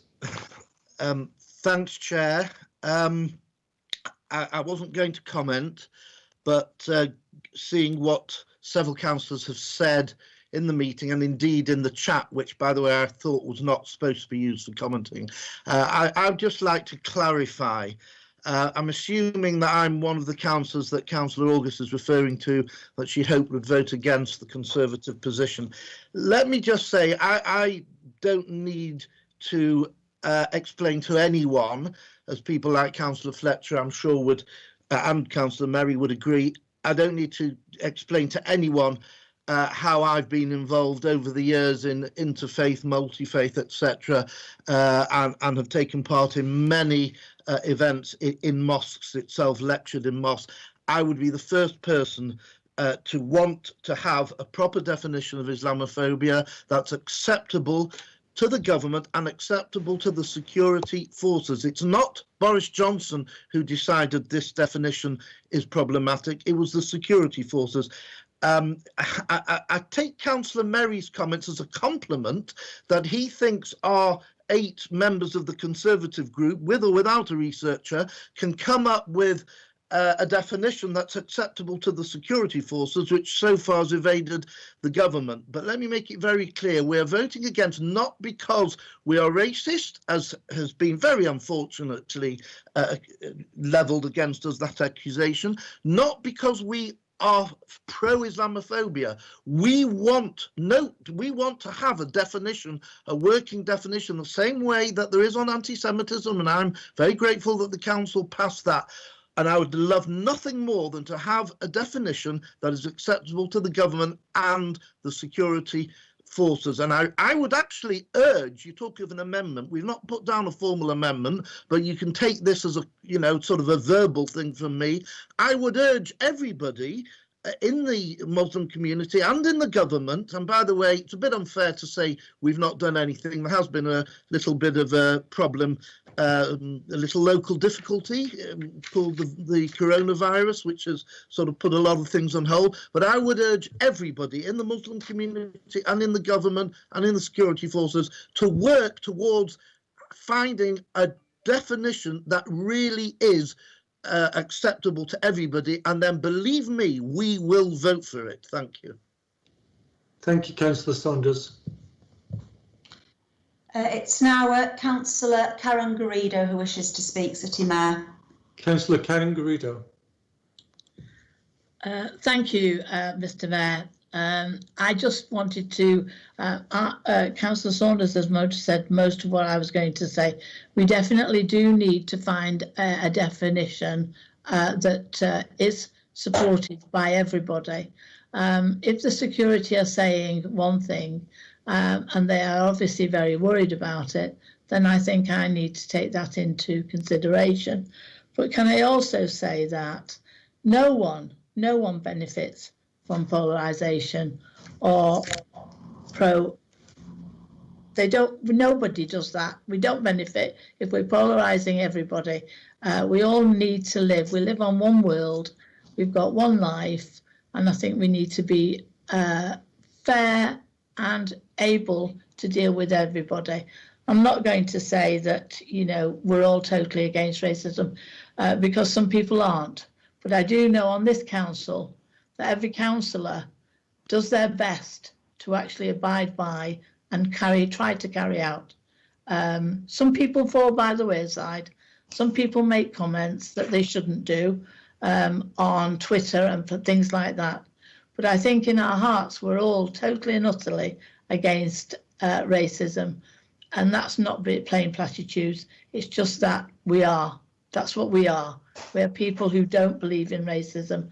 And I'm sorry that there's not been a better definition put forward, but there hasn't been. And both the government, the police and the security are not in favour of this. Thank you. Thank you, Councillor Garrido. City Solicitor, can we draw a line under the amount of people now wanting to contact or ask questions or comment on this, because we have to return to Councillor August before we take a vote? Yes, there were 4 people who had wanted to speak, but if you're minded now as chair to move to the vote, then before that, Councillor August does have the opportunity to speak again. I do note she spoke before. I'm sorry. I really must object to this, Chair. This is an extremely important subject. Members of the opposition have been called racist right? And we ought to have the opportunity to respond to that. I'm absolutely fuming if you stop the vote at this stage. Call it undemocratic, what you'd call it. I'm not a racist, and I want the chance to actually say that. We've had one member of the council speaking today, right, who's actually had a problem in the past with bad remarks. I'm not going to make names, right? It's certainly not on our group. And I certainly want the opportunity to say why I am not a racist. Councillor Garrido, I did say that if we draw a line under the amount of people that are wanting to question or pass comment, and then introduced Councillor August for a response, and we have 4 people waiting to make a comment. Councillor City Solicitor, can you tell me if Councillor Garrido is on that list? So, yes, sorry, my apologies. We actually have 5. 5. Chair. Yes, and Councillor Robin Garrido is there, is noted. Right. I think we should draw the line under that list, and we should start it and then return to Councillor August to respond. Thank you, Chair. I understood you were going to the vote, but I appreciate what you said. Yeah. City Solicitor, who's next? The next councillor, Chair, is Councillor Bailey. Councillor Bailey. Thanks, Mayor. Can everybody hear me? Yes. Yeah, thanks, Mayor. Well, I was actually gobsmacked, and I apologise for using the chat for comment, but I got quite emotional listening to Councillor Turner's response there. Some of us, like myself, have been very quick, and you know, we might cause a bit of disagreement amongst Labour colleagues here, but been very quick to recognise the huge anti-Semitism problem we've had within our own party. I was disgusted when individuals within our own party have tried to water down the IHRA definition, when the party itself, at a national level, tries to water down the IHRA definition. So equally, I'm concerned, whilst this might not be as universally accepted as of yet, I think this council should be leading the way on a definition that is widely accepted for Islamophobia. And ultimately, we have a duty to stand shoulder to shoulder with Muslim people in our community who right now are quite fearful, hate crimes on the up, and ultimately we have a duty to listen and make sure that this definition gets passed today. I don't want to repeat the words of colleagues that have gone before me, but if we've all recognised, even within our own parties, institutionally, we've had issues, the Labour Party's had its own problems, but so too, and no one's accusing anybody, I don't think, on this council of being racist. But it's about high time that as parties, as political parties, we recognise our institutional failings. I certainly can recognise the Labour Party's institutional failings over the last 5 years. And I think it's about high time that the Conservative Party start to recognise their institutional failings. So I do think some of Councillor Turner's remarks were in bad faith. I think we should get behind this motion, accept the definition and move forward together. Thank you. Thank you, Councillor Bailey. Who's next? Shan, you're on mute. The next councillor is Councillor Edwards, Chair. Councillor Edwards. Thank you, Chair. Like other members, I'm extremely disappointed about the Conservatives' position on this. The issues they raised about the senior police chiefs and counter-terrorism officers' concerns. For me, they've not done more recent research about that. Those 2 senior officers then met with the APPG and they were reassured about their concerns and made a public statement about that. Not only that, but the comments they made initially were never intended to be made public, and it says a lot really that they've taken that and not updated it. It's, you know, that's not actually that old. It was released in 2019 that they've met and had their issues reassured. A lot of the evidence that comes in to back up the facts, the concerns about counter-terrorism, are not from legitimate sources. One example, and the most widely cited report for this argument, is by a right-wing think tank, the Policy Exchange. They produce a report explaining how it would undermine counter-terrorism, but actually this organisation have a completely opaque funding structure, and in 2008 BBC Newsnight produced a piece about how they completely fabricated concerns against a mosque at that time. they're not, to me, a trustworthy source and clearly have another agenda on this issue.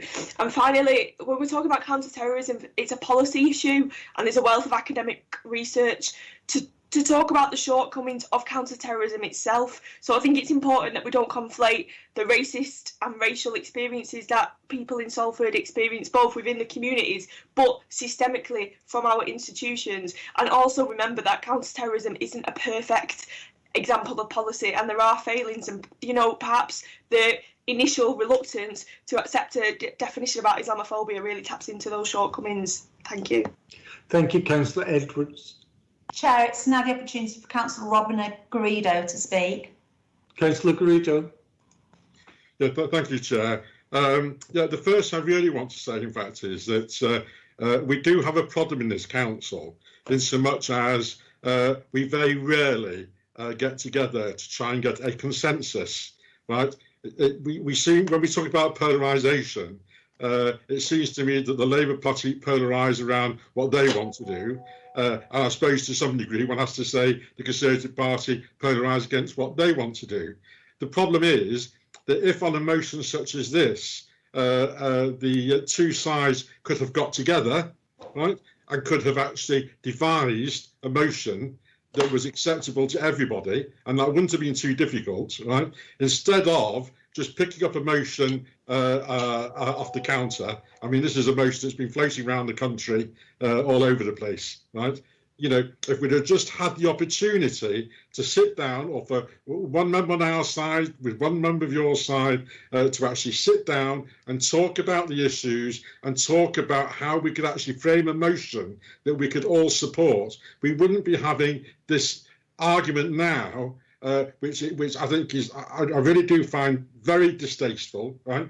I have never been accused of being racist, and I'm sorry, some of the comments this morning have almost called us racist. Right? One of the problems is that people don't like speaking out against certain things when it relates to race, because they fear that they are going to be called racist, even though they're not, right? And the fact that we are opposing this motion is not because we're racist, it's because we don't feel it's the right motion. We feel the wording is wrong. We feel there are some issues in there which we're not able to agree with, but there are a lot of issues in there that we would be able to agree with. And if we could have just got together, had a consensus, between ourselves.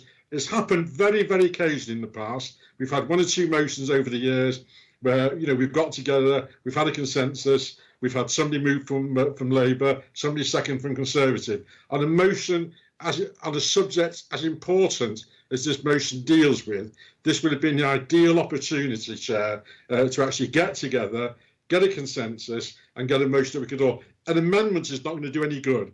It's no good, to be perfectly honest. The motion is not capable of being amended in the way that it needs to be amended. So there's absolutely no point in us putting an amendment forward. But I would really ask, I really would ask Councillor August and Councillor Fletcher to actually withdraw this motion, right?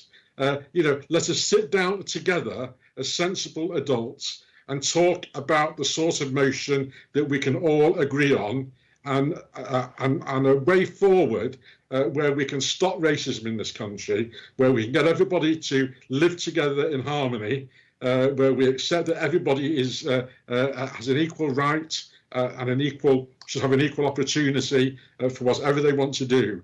If we could just sit down and talk about that, I really do plead now, right, with Councillor August and Councillor Fletcher, that you just think about this for a couple of minutes, right? Take us off the table. Let us sit down together over the next week or so, right? Discuss a motion that would be totally acceptable and that would achieve the same aims, right, that this motion is trying to achieve. Right? If we can do that and bring it back to the next council meeting where we can all support it, I think that is so important for the City of Salford that we can actually agree to try and achieve a consensus. We don't want to be against each other on this one, but as it stands at the moment, we've no alternative, we feel, but to go against it, not just because of the terrorism thing, but there are certain other things in there we need to talk about. So can I just plead with the mover and the seconder, just think about it for a minute or two, take us off the table, You know, let's sit round the table together as sensible adults, come up with a motion that is acceptable and that will help to combat racism. And I think if we can do that, we will have achieved a really good goal. Thank you, Chair. Thank you, Councillor Garrido. I've noticed that we have 2 points of order, Solicitor. That's correct. It was the City Mayor first of all, and then Councillor Fletcher, and then I have 2 other councillors who wish to speak after that. Okay. Thank you very much, Ceremonial Mayor. I'm just a bit concerned with Councillor Garrido's comments just now, and I do feel as though he's playing to the gallery. Colleagues will know that on the 3rd of July, papers were actually sent out for a gender setting committee for full council, which took place on Monday, the 6th of July. From a gender setting committee, there's been nearly 1.5 weeks when members of the opposition have had time to consider this motion before full council today. As with the previous agenda item on political assistance, colleagues know I wrote to the leader of the opposition as leader of the Labour group. I've received no communication whatsoever from the leader of the Conservatives on this matter, and I'm just highlighting to members of the council that there's been adequate time for the opposition group to actually come forward and engage if they've got concerns with regards to the motion. And that dates back to this being shared with them on the 3rd of July. Thank you very much, Ceremonial Mayor. Thank you. Agreed, Paul. Chair, there's also Councillor Fletcher wanted a right of reply, please, just before Councillor Morris speaks. Can I take advice on that? Because Councillor August is going to have a chance to respond. Okay. Only the proposer has the right of reply. Yes, that's what I was thinking. Okay. Thank you, Chair. That's the case. I'm sure that we'll say the same thing, so it's all right. Yeah. Thank you. Thank you, Councillor. Because we could all come back. Thank you. It's now Councillor Morris's opportunity to speak. Chair. Councillor Morris. Thank you, Chairman. I was deeply shocked to listen to Councillor Turner's response. If we look at the NHS, look at our schools, look at our community in Salford, the large Muslim community makes a tremendous contribution to the work that goes on in Salford. So if you're a doctor or a nurse or a community care worker or a social worker, they must be deeply offended by what was said. And I am truly shocked that that is the Conservatives' response. And I think if they could say something positive about the contribution that the Muslim community makes in Salford, that would make a difference. Thank you, Councillor Morris. Chair, it's now Councillor Nelson's Councillor Nelson. speak. Thank you. Councillor Nelson. Thank you, Mr. Mayor. I think a lot of what I was going to say has inevitably been said, so I'll keep very brief. I'm sure you'll be pleased to hear. I'm really quite disappointed, as other colleagues have expressed, in the position that the Conservative group has taken on this. And it's really quite frustrating, actually, that the Conservative councillors and the leader of the Conservative group have said we have got issues with this motion. And Councillor Robin Garrido has said that we've got issues in this motion that we'd like to work with the Labour group to overcome, to agree a definition of. As the City Mayor has laid out, the Conservative group had an opportunity to do that as far as I'm concerned. And it seems to me that they've taken the decision that they would rather, as Councillor Turner laid out as the first Conservative to speak on this, to vote against the motion, and that was the position that has been taken, not one of constructive engagement. I think it would be very helpful, actually, and I think it's beyond the call of this meeting, understanding time constraints, but I would really appreciate it if the Conservative group can write to the Labour group to express what exactly is their collective problem with the APPG definition on Islamophobia. Councillor Edwards has debunked the original comment Councillor Turner made on the basis of voting against this. So to me, it seems quite desperate, really, and quite and very unfortunate that they put themselves in this position. And I'm sure Muslim members of our community in Salford will be looking at this in dismay. Thank you, Councillor Nelson. Sorry. Yes. Now it's Councillor August's opportunity to have a right of reply. And thereafter, I was going to suggest, obviously, we need the vote, but I'm just mindful that Councillor Merry needs to leave by 12 o'clock. Yes, yes. Councillor August. Thank you, Chair. Thank you to all the members, unfortunately only Labour members who've spoken in favour of this motion. Thank you in particular to Councillor Edwards for bringing to my attention and hopefully to the attention of the Conservative group that their concerns with regards to security forces having concerns over this definition are unfounded. I would hope that given this, the Conservative group will now be voting in favour of this motion. As far as I can see, that was their only concern. If their concern, however, is that Muslims are not allowed to be identified as terrorists, then according to this definition, that is Islamophobic. And if that is what you're going to continue to do, I will come out and say you need training on this issue, because if we are to adopt this motion, this council will believe that that is Islamophobic. I would also like to address the fact that this definition has been approved by not a political group, but an all-party parliamentary group. This is a cross-party agreement on this definition. It was done with a huge amount of research, and your own Conservative peer, Baroness Varsi, approves this definition as well. She also points out the institutional Islamophobia within your own party, and I had wholeheartedly hoped that that was not the case here in Salford. I have never experienced Islamophobia from the Salford Conservative group, and it was my true belief that you would be voting with this motion. I am deeply upset that this is not the case, and hope that I will be proved wrong shortly. I will, however, address the unfortunate comments that I found rather condescending from Councillor Robin Garrido about this being an off-the-counter motion, that I had not thought about it, and that perhaps if I had talked with them beforehand, we could somehow have watered down this motion. We did not water down IRA when we bought it 3 years ago, and we will not water down this definition. This is a definition that has cross-party approval and also the approval of the Muslim community. It is up to Muslims to define what Islamophobia is, and this is what we have chosen.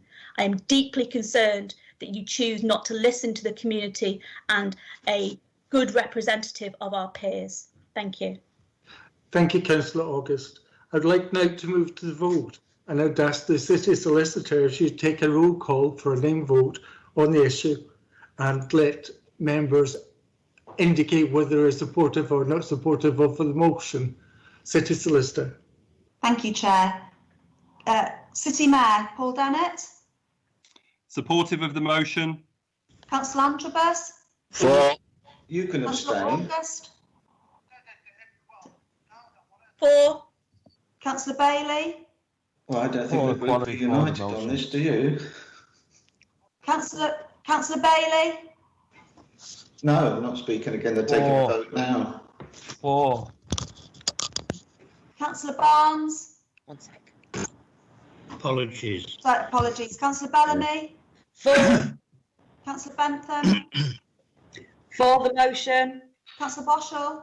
For. Councillor Brocklehurst. For. Councillor Brooks. For.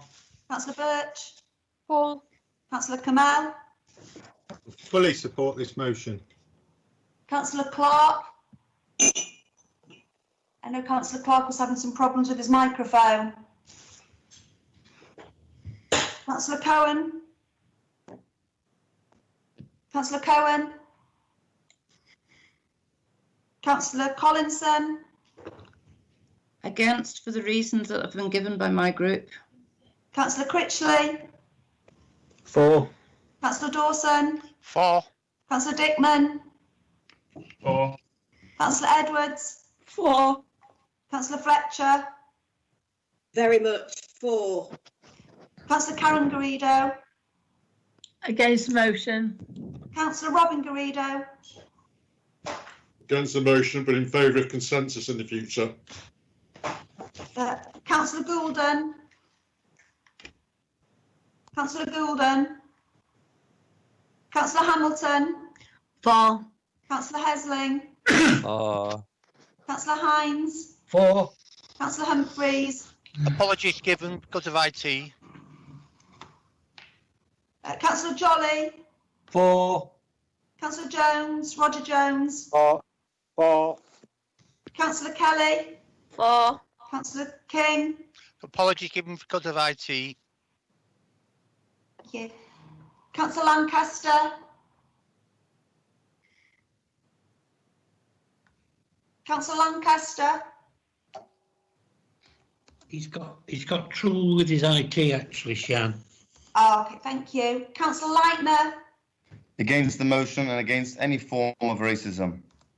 Councillor Lewis. I understand Councillor Lewis might have had to have left. Councillor Linden. For. Councillor McCusker. For. Councillor Masheter. Councillor Masheter. Councillor Merry. For.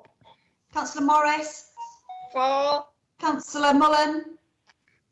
For. Councillor Nelson. For. Councillor Corin Caesar. For. Councillor Pevitt. For the motion. Councillor Neil Reynolds. For. Councillor Ryan. For.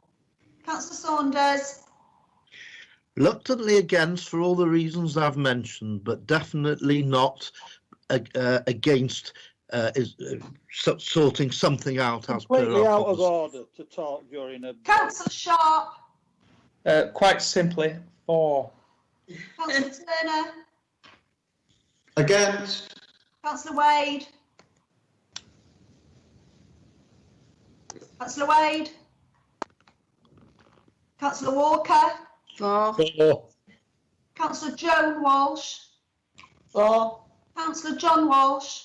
For. Councillor Warmisham. For. Councillor Barry Warner. For. Councillor Wheeler. For. Councillor Wilson. For. City Mayor confirm that that's been carried. Thank you. So that,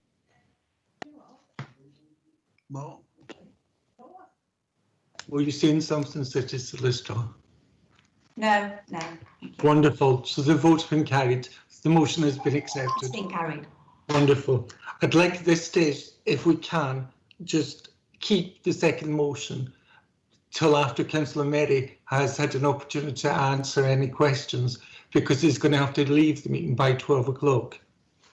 So does anybody have any questions to Councillor Merry? No? Anybody have any comments to Councillor Merry? Question. Lightner. Garrido. Yep. Could you turn your mic off, please, Councillor Walsh? Councillor Karen Councillor Garrido. Leitner has a question, and Councillor Greed. Yes, I can see them. Councillor Garrido. Mrs. Garrido. Thank you, Mr. Mayor. Can I just ask the Councillor Merry two things? One, I asked at the last council meeting with through Councillor, sorry, I keep calling him Councillor, City Mayor, about whether we've got provisions if we need to expand our schools. He said that you would be replying to me. As of today, I haven't had a reply. So I just would like to put the question to yourself. Have we got facilities that we can move children to if it's necessary to enlarge the schools so that we've got distancing when the children go back in September? Thank you. Thank you, Councillor Garrido. Councillor Littner. I believe you've indicated. Yeah? Thank you, Chair. I want to ask quite a similar question, actually, to Councillor Garrido. I did mention last month that we've now had months of no Children's Scrutiny Panel meetings. We're coming up to almost half a year. As a member of that panel, I can't ask the question there, so I'll ask it to Councillor Merry.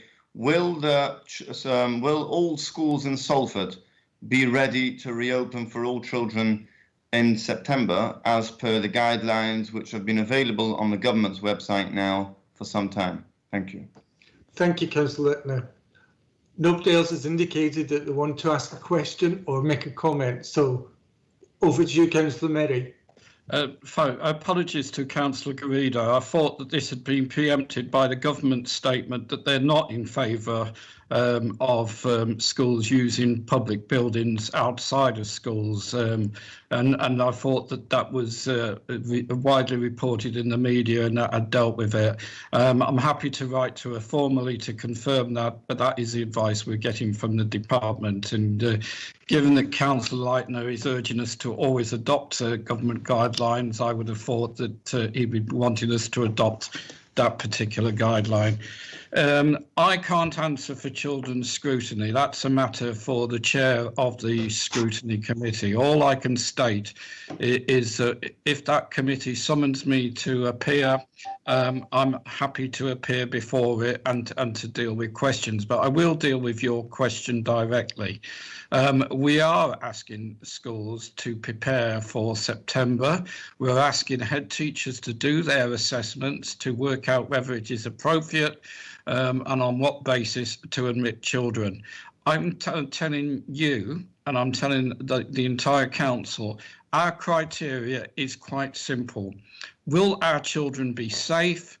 Will the staff working at that school be safe? And it seems to me that rather than just basing ourselves on government diktat, we should base ourselves on the health and safety of the individuals concerned. And that is why we're asking our head teachers to perform the appropriate assessment in each individual school, because circumstances will be entirely different in each school. Thank you, Councillor Merry. Councillor Mrs. Garrido, I noticed that you wanted to reply, but it's the question that you asked has been responded to by Councillor Merry. Could I comment on that? Yes, you can, Councillor Merry, Karen Garrido. I'm well aware about using public buildings, but that's not the question. I was asking how we were going to accommodate them. That doesn't actually mean that we're going to put them into public buildings, but could I again ask the question, how are we going to accommodate all the children going back to school within the school's compound, right? Will we be putting up separate classrooms? What exactly will we be doing? Thank you, Councillor Garrido. Councillor Merry. Well, with respect to Councillor Garrido, whose opinions, I do listen to very carefully, there's a couple of things on that. First of all, I think I briefly outlined that head teachers will be performing their own individual assessments on each individual school to decide what is the appropriate level of support that they can give to children coming back in September. The second point is, of course, where I'm about to go is to have a meeting with Robert Jenrick, of which one of the things that I've no doubt will be talked about is what finances would be available from the government in order to actually support such actions. And so far, the government has not made any resources available to us for expanding classroom space in particular schools. So we will have to depend on the individual assessments given by head teachers as to how their schools can accommodate children. If this government had actually given us more resources to identify and deal with these particular problems, then it might be a bit easier. But I would remind Council that from a position where we were promised that anything we spent on combating COVID, those needs would be met. The government has now moved to saying, actually, we want to limit the amount of resources available to city councils to deal with these issues, so much so that people who've been employed in fighting the virus up and down the country are now finding their jobs at risk as a result of the government's attitude to local government finance. Thank you, Councillor Merry. I think that's everything has been asked of you. Thank you. Thank you very much, and I appreciate the tolerance of Council. Yes, I can't see there are any further questions in the chat, Chair. Thank you. Thank you very much. can we revert back to item 9B, which is the second motion? And I'm going to ask Councillor Les Turner to move the motion. It's about Members' Code of Conduct. And Councillor Saunders is going to be seconded. Councillor Turner. Thank you, Chair. The motion in front of Council today is clearly set out, and I think, judging by the sort of comments we've heard today, it's a well-warranted motion, and I would hope that all members will be able to support it. So I'm mindful of the time, we're running rather late, and I would hate to deny the Mayor his speech. So I think I'll leave it at that. I have a right of reply, 10 minutes, but I hope that won't be necessary. Thank you. Thank you. Councillor Saunders. Yes, thanks, Chair. Can you hear me? Yes. As with Councillor Turner, I don't want to detain the Council too long. I just want to second the motion, which I would hope would be pretty uncontroversial or non-controversial. And I do note that the monitoring officer, the solicitor, has sent out some material for a survey and so on, and indeed the Local Government Association has recently sent out templates for updated code of conduct, so I'm very happy to second the motion. Thank you, Councillor Saunders. City Solicitor. Councillor Antrobus would like to speak, please, Chair. Councillor Antrobus. Thank you, Chair. I think that there are always merit in members having training on a range of issues, but I wondered whether this training would include training on behaviour in council meetings. I've been very disturbed today by the number of members who, when they are voting, are using that opportunity to abuse the constitution of the council and try to make speeches rather than just saying for or against. And I think that that is unacceptable behaviour, and people do need to be trained on that. I've also been disturbed by the number of people who do not indicate in the chat box that they wish to speak, but seek to talk over the people who are already engaged in speech. And I think that is not only poor practice, confusing, but is also a great discourtesy to you, Chair. And I hope that this appalling behaviour that we've seen today can be rectified by some targeted training. Thank you, Councillor Antrobus. Chair, if I may just clarify, I was intending in any event to deliver Code of Conduct refresher training for all members. This is normally done at the beginning of the municipal year, and in fact I'm also going to be delivering specific social media training for all councillors, and both courses I would expect all councillors to attend. And I'd also confirm that the Code of Conduct training will include obviously behaviours in meetings, and it will have to relate to issues such as using the chat and so forth that are particularly related to the circumstances we're currently in and how we're holding meetings. Thank you. Who's next to speak? City Solicitor, who's next to speak? I have 3 people that have indicated. I'm not sure if Councillor Brocklehurst now wants to speak. I think he indicated he wanted to speak at the end of the last item, but we just missed that with the timing of it. Yes, he's just skip. Yeah. Councillor Brocklehurst. Yes, thank you for letting me come in. It was just a point of clarification about the meeting of the Children's Scrutiny Panel. We've already arranged to meet on the 29th of July. It was originally a business meeting, but if we can, we'll discuss schools at that meeting. That's because senior officers concerned wouldn't be able to meet on the 5th of August when we would normally meet. We also have now a scheduled meeting on the 26th of August, and that is a date when we know the Director of Children's Services and the Head of Services for schools will be available to discuss things in greater detail. So we will have the opportunity to discuss those matters, and that will include invite to lead member Councillor Merry as well. I just wanted to clarify that point. Thank you. Thank you, Councillor Brocklehurst. I'd like to now move to the vote, and I'd ask the City Solicitor if she'll take a roll call for the name vote. Thank you, Chair. The City Mayor, Paul Dennett. For the motion. Councillor Antrobus. For. Councillor August. For. Councillor Bailey. For. Councillor Bellamy. She's had to leave. I think she's had some IT issues. Councillor Bentham.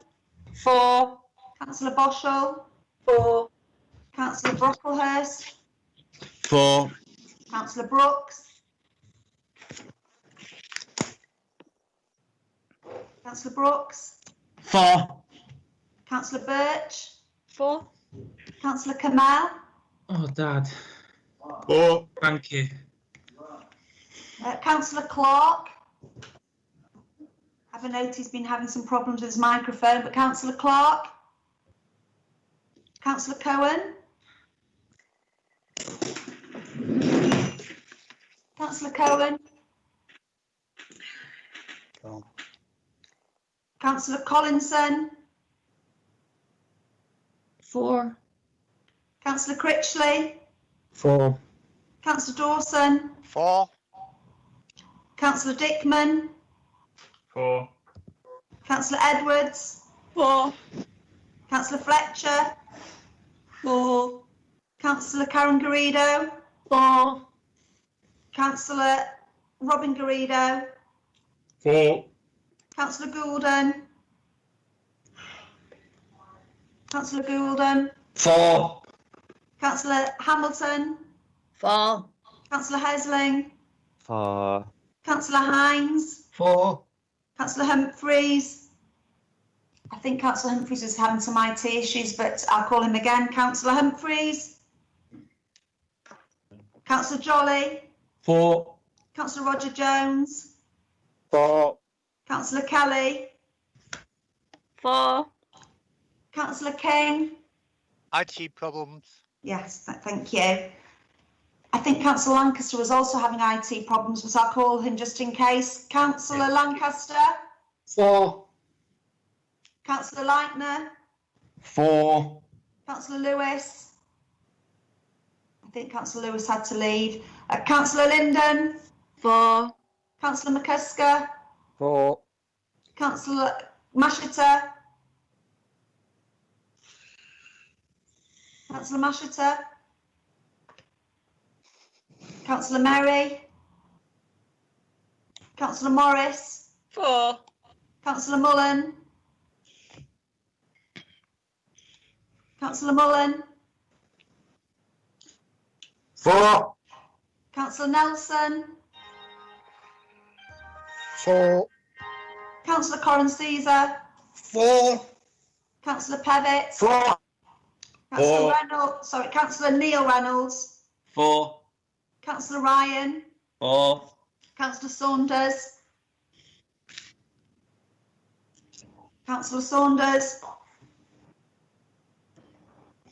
Sorry, for and no comments. Good. Councillor Sharp. For. Councillor Turner. For. Councillor Wade. For. Councillor Walker. For. Councillor Joan Walsh. For. Councillor John Walsh. For. Councillor Warmisham. For. Councillor Warner. For. Councillor Wheeler. For. Councillor Wilson. For. City Mayor confirmed that that motion is carried. Wonderful, thank you. So the motion is carried and the motion has been adopted. Now, Councillor Clark has indicated on chat that he's for the motion as well, and so is Councillor Weir. I don't know whether they're recorded. I'll record that now. I think they've been having some IT difficulties, but I confirm that I will record that. Thank you. Wonderful, thank you very much. Now, we're supposed to be having an interval at this time, but if you look at the time, we're at 12 o'clock already. I would suggest that we went against that. Don't have the interval, but we go straight on to the City Mayor's address. Would you agree to that? Agree. Wonderful. City Mayor. City Mayor. Thank you, Ceremonial Mayor and members of the Council. First of all, I'd like to begin my speech by paying respects to the former councillor Audrey Judge, who sadly passed away on July the 6th. Audrey has been a councillor for Walkden South from the 6th of May 1999 until the 1st of May 2003. Audrey was a person of great integrity, a principled individual, and all accounts of her paint a picture of a passionate and dedicated servant of our city. My colleague Barbara Keeley MP for Worsley and Eccles South was contacted by her only a few months before she sadly passed away, still raising issues with a local MP and engaging in civic life. My thoughts and my prayers are with Audrey's family and friends at this difficult time. Members will also have noticed that we turned the Civic Centre green last Saturday to remember the genocide that took place in Srebrenica. The Srebrenica massacre also reminds us of the horrific memories of other genocidal events throughout European history.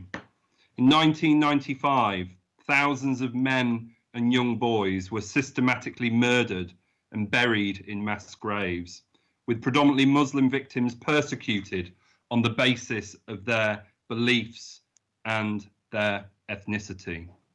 This was the worst genocidal event committed in Europe since World War II.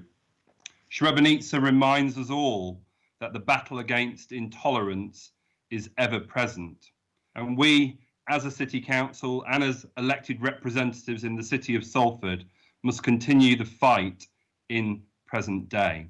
Together, we must remain vigilant against the forces of bigotry, of hatred, taking action to build a stronger and more resilient communities, and also engender a peaceful society for all. Full Council, we are now approaching our almost 5th month of lockdown, and finally the restrictions are beginning to be lifted. As we move away from the restrictions which have been placed on our work, on our homes, on our communities and our social lives, we're also beginning to get a much better understanding of how we have responded locally throughout the COVID-19 pandemic. Firstly, I'd like to assure Council of the current understanding of the virus in the city of Salford. Our public health teams reviews, they assess and they interpret national, city, regional and local coronavirus related data on a very regular basis, daily in fact. The main indicators for the COVID-19 virus we're tracking are the positivity rate, which is the proportion of people tested who received a positive test, the infection rate per 100,000, which you might often see quoted in the press and the media, and this tells us about the risk of infection in the city of Salford. Confirmed COVID-19 cases, hospital admissions for COVID-19 and suspected COVID-19, intensive bed utilisation, COVID-19 related deaths. We also have a lot of community intelligence and can focus on areas or settings where we have concerns in the city of Salford. Currently, Salford has one of the lowest infection rates within Greater Manchester, but I think it's important to note, and you've probably seen this in the press and the media recently, that there is a lag in Pillar 2 testing data being provided to directors of public health and ourselves as a city council. Our rates in Salford are very similar to the England averages, and hospital admissions and COVID-19 related deaths are at the lowest rate since the start of April of this year. We're scrutinising trends closely and using our local intelligence to do all we can to break transmissions locally.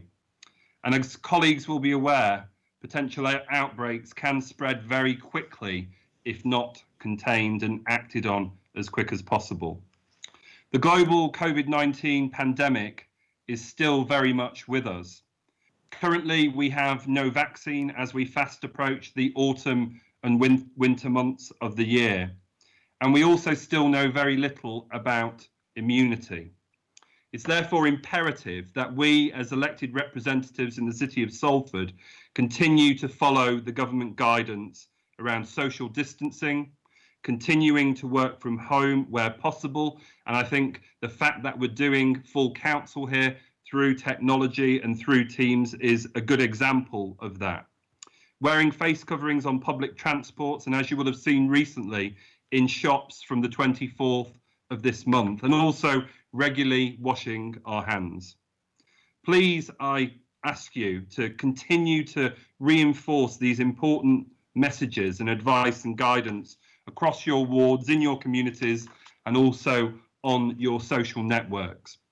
These measures will continue to be an important part of our lives as we move into the next stage of living with COVID-19 and hopefully recovering from it in the very near future. Last week, we published our COVID-19 outbreak management plan on the 1st of July, which is available publicly online. The plan illustrates how we and our partners in the city are working to identify, to contain and control the spread of the virus across the city. Our arrangements in the city sit alongside the city region, Greater Manchester, what's happening regionally and also in line with national plans. And what the plan sets out is how we're supporting schools, care homes, settings across the city with their plans to ensure COVID-19 safe practices that they're in place and that they continue to provide services as we reopen more and more in the city. Also to set out our local approach to ensure sufficient testing is available either through our local site or also through different routes via the national testing arrangement. And importantly, that we have a robust test and trace approach within Salford. That plan is now available online for people to comment on and consult. Since the beginning of the pandemic, we've worked closely with care homes and domiciliary care providers to ensure that they have the support and resources they need in order to care for their residents and control the spread of the virus. This includes daily calls with our health protection team, access to testing, contact tracing, and the supply of personal protective equipment. I'd also like to extend a huge thanks to our school staff and their governing bodies who've worked incredibly hard to ensure that the vast majority of schools have remained open throughout this academic year. Attendance has risen steadily since schools have started to open more widely since the 1st of June. Schools have received much positive feedback from parents and carers on how well schools have responded to arranging the safe return of pupils in our city. Pupils have also really enjoyed getting back to school. And over the summer holidays, the vast majority of schools will be closed, but many providers, including Salford Community Leisure, are providing summer activities for our young people. School leaders and their staff are now putting in place a robust risk assessment so that in September, schools can welcome all pupils back. Our local testing facility has now been expanded to cover all frontline and essential workers who are symptomatic. Testing is also available through the national portal, and we will have a military-led mobile testing facility in Salford from now right through until the 23rd of this month. This facility will alternate between the Civic Centre in the rear car park there and also at Broughton Hub. Unfortunately, though, if people just turn up to the pop-up, they're not going to be treated because you do have to book on to the military pop-up if you want to be tested using that route. Following receipt of government guidance on the 23rd of March at the start of lockdown, the City Council responded quickly with implementing the first of the local business support schemes, which included business rates discounts, small business grant fund, and the retail hospitality and leisure grant fund, which was obviously announced nationally. Salford received 47.4 million to allocate to eligible businesses and organisations in the city. Already acutely aware of the impact of the pandemic on local businesses, the voluntary community and social enterprise organisations, and importantly our residents in the city, we put additional staff resources and new procedures in place to roll out the grants and business rate discounts to eligible businesses, and also to advise and guide them through the various government support measures that were put in place in response to the pandemic. Rate discounts for the financial year 2020-21 are worth nearly 30 million were awarded to qualifying properties and businesses in retail, hospitality and the leisure sectors, and also our nurseries in the city. With the rates team acting fast to cancel the April direct debits before they were collected, and also reissuing new bills to those businesses, directly helping 37 Salford nurseries and over 1,200 Salford businesses in the hugely impacted retail, hospitality and leisure sector in the city. 41.3 million has been awarded so far to 3,523 Salford businesses and organisations across the two schemes. Grants of either 10,000 or 25,000, depending on the property's rateable value, have been awarded. 28.4 million has been awarded through the Small Business Grant Fund to 2,842 businesses, and 12.9 million has been awarded through the Retail, Hospitality and Leisure Fund grant, and that's to support 681 Salford businesses. Despite major national and local publicity about support grants, we still had some eligible businesses that did not apply. And we set out finding all eligible businesses through a variety of means, and through our detective work, we managed to significantly increase grant take-up, which has now reached 99%. A second discretionary grant scheme was also launched for businesses, and that was announced at the beginning of May, which local authorities would also be required to administer. And though it allowed for local discretion in terms of eligible beneficiaries, government did set some criteria, including that this grant be targeted at small businesses with fixed property related costs. The intention being to help support businesses to meet fixed property costs during the lockdown period, and those not eligible under the initial grant funding schemes. 1.2 million has been awarded so far to 204 Salford businesses under the discretionary scheme, and work is underway to encourage further uptake of the grant, particularly amongst the voluntary community and social enterprise sectors in the city of Salford. Average grant payouts through that scheme equate to £6,000 to £6,200, lower obviously than the initial grant schemes, as it indicates the link with actual property costs. Also, the three grant schemes, there's 131 grants that have been awarded to 90 Salford charities and social enterprises, totaling 1.8 million. Just trying to highlight there the work we've done to support charities in the social enterprise sector within the city of Salford. There are circa 13,000 businesses in Salford, the majority of which are 97% are small or micro businesses. And although not all small and micro businesses have been eligible to receive a grant, we know that they've made a difference to those who have received one. Beyond the great work of council officers doing great work to support businesses, our community, voluntary and social enterprise sector within the city, we are, however, still struggling, especially with regards to getting data from government. Over 4 months since the government's first COBRA meeting on the 2nd of March. You've probably seen the fiasco in Leicester, where a local lockdown has been announced after a spike in COVID-19 cases. And despite reporting on increased cases, it took the government 11 days to pass on vital information to Leicester Council before establishing their local lockdown. And still, vital data was not shared. Local councils up and down the country are still battling the government to get their hands on the information they desperately need. And in Salford, we are also struggling with the same issues. I recently wrote to the Secretary of State, Matt Hancock MP, along with Salford MPs, about the government's claims that they were passing on the right information. It was claimed by the Health Secretary that councils had access to all the COVID-19 data we needed. But this is patently untrue. Rejected by directors of public health and local authority leaders up and down the country.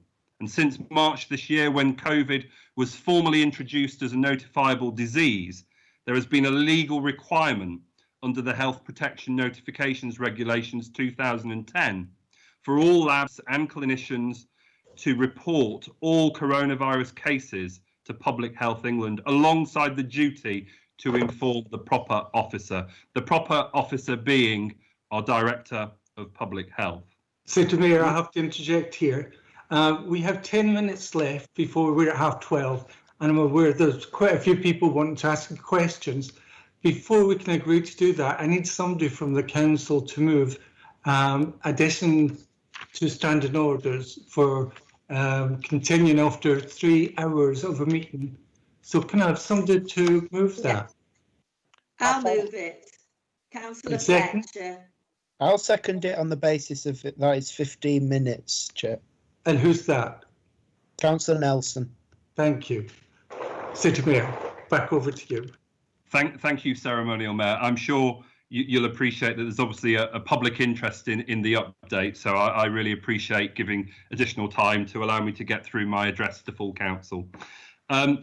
Referring back then to the Director of Public Health as the proper officer, as it's referred to in the legislation, the minimum amount of time and information needed by a DPH to effectively deal with any notifiable disease, that is patient identifiable data received every 24 hours, 7 days a week, and that the same methodology used to cleanse or rationalize data from different sequences of tests, and that patient identifiable data for both positive and negative tests, requests and results are shared with directors of public health. That is the basic information we are asking for from the government under Pillar 2 testing. Unfortunately, none of this information is currently being provided to our directors of public health up and down the country, which is of serious concern to myself and many of my colleagues. In Salford, we only received information on confirmed cases on July the 2nd. We've still not received information on the number of tests, the type of tests, the settings for those tests, information on suspected cases, not just positive cases, occupations of those tested, workplaces and workplace postcodes. Personal postcodes are included, but with no personalised information, making tracking and tracing virtually impossible from the data that's being shared with ourselves. And I think also, to add further sort of insult to injury, really, and unbelievably, information on ethnicity is not routinely provided, which is inexcusable given our understanding of the increased risk faced by our Black, Asian, minority ethnic communities. And this was highlighted by the recent review undertaken by Public Health England, which confirmed that the risk of death from COVID-19 is higher amongst minority ethnic groups. Similarly, ethnicity isn't routinely recorded as standard on death certificates in England and Wales, which has implications for the robustness of the data being reported and any intersectional analysis we are able to undertake. And also, there is more than a 1 week delay on some occasions between test results and information actually reaching us locally. Again, acting against any timely intervention and prevention actions locally. And if we're to operationalise our outbreak management plan, may I suggest to this council that real-time data sharing is absolutely critical. In Salford, this information has been so unhelpful that we've had to build our own localised track and trace programme running out of the local sports stadium. It ensures that our Director of Public Health has access to the knowledge she needs and the information she needs. Meanwhile, the government has allocated over £10 billion of public spending on a privatised testing scheme worth more than 3 times the entire local government current budget deficit. And still we're unable to share real-time test data with Public Health England and directors of public health. So much for private sector efficiency. Last week, we also saw a dreadful attack by the Prime Minister on care home managers and owners, accusing them of not following the procedures. And having seen the confusion, rapidly changing and often inaccurate guidance received by care home managers over the past few weeks, I find these comments completely unacceptable. Let's not forget, at the beginning of this crisis, government guidance suggested that the wearing of face masks was not conclusive in its support for reducing transmission. But here we are today, where face masks are now being mandated on public transport, and from the 24th of this month, they're being mandated in shops. Dare I say it, the government have got things the wrong way round. We should have been doing this from the start, from the very first COBRA meeting on the 2nd of March, or certainly since the country was locked down on the 23rd of March. Government's own advice and guidance dictated sending vulnerable residents also back from hospital to their care homes without testing for COVID-19. And the crisis we have seen in that sector is very much down, in my opinion, to chaos and incompetence at the heart of central government. From workplace closures to schools reopening, from support for businesses to policies on parks and public spaces, public transport and PPE, the government has been communicating with local authorities by press release and diktat since day one, despite relying on our key workers and our front line to implement the coronavirus measures.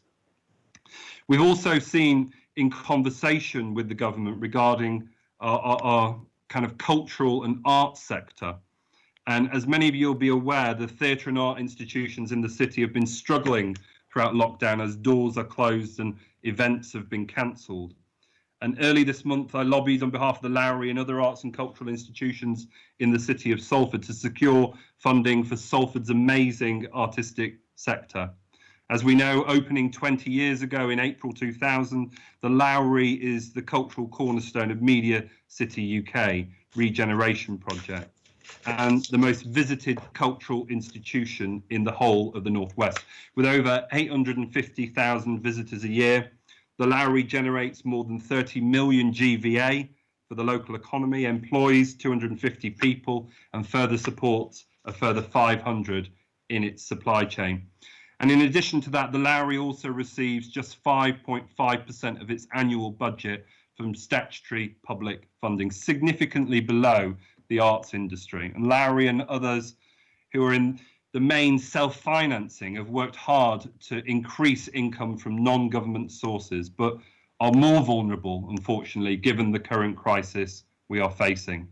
The Lowry, in my opinion, should not be penalised for having delivered on government targets for financial self-sufficiency, especially when the institution provides so much important work in the city and supports our communities.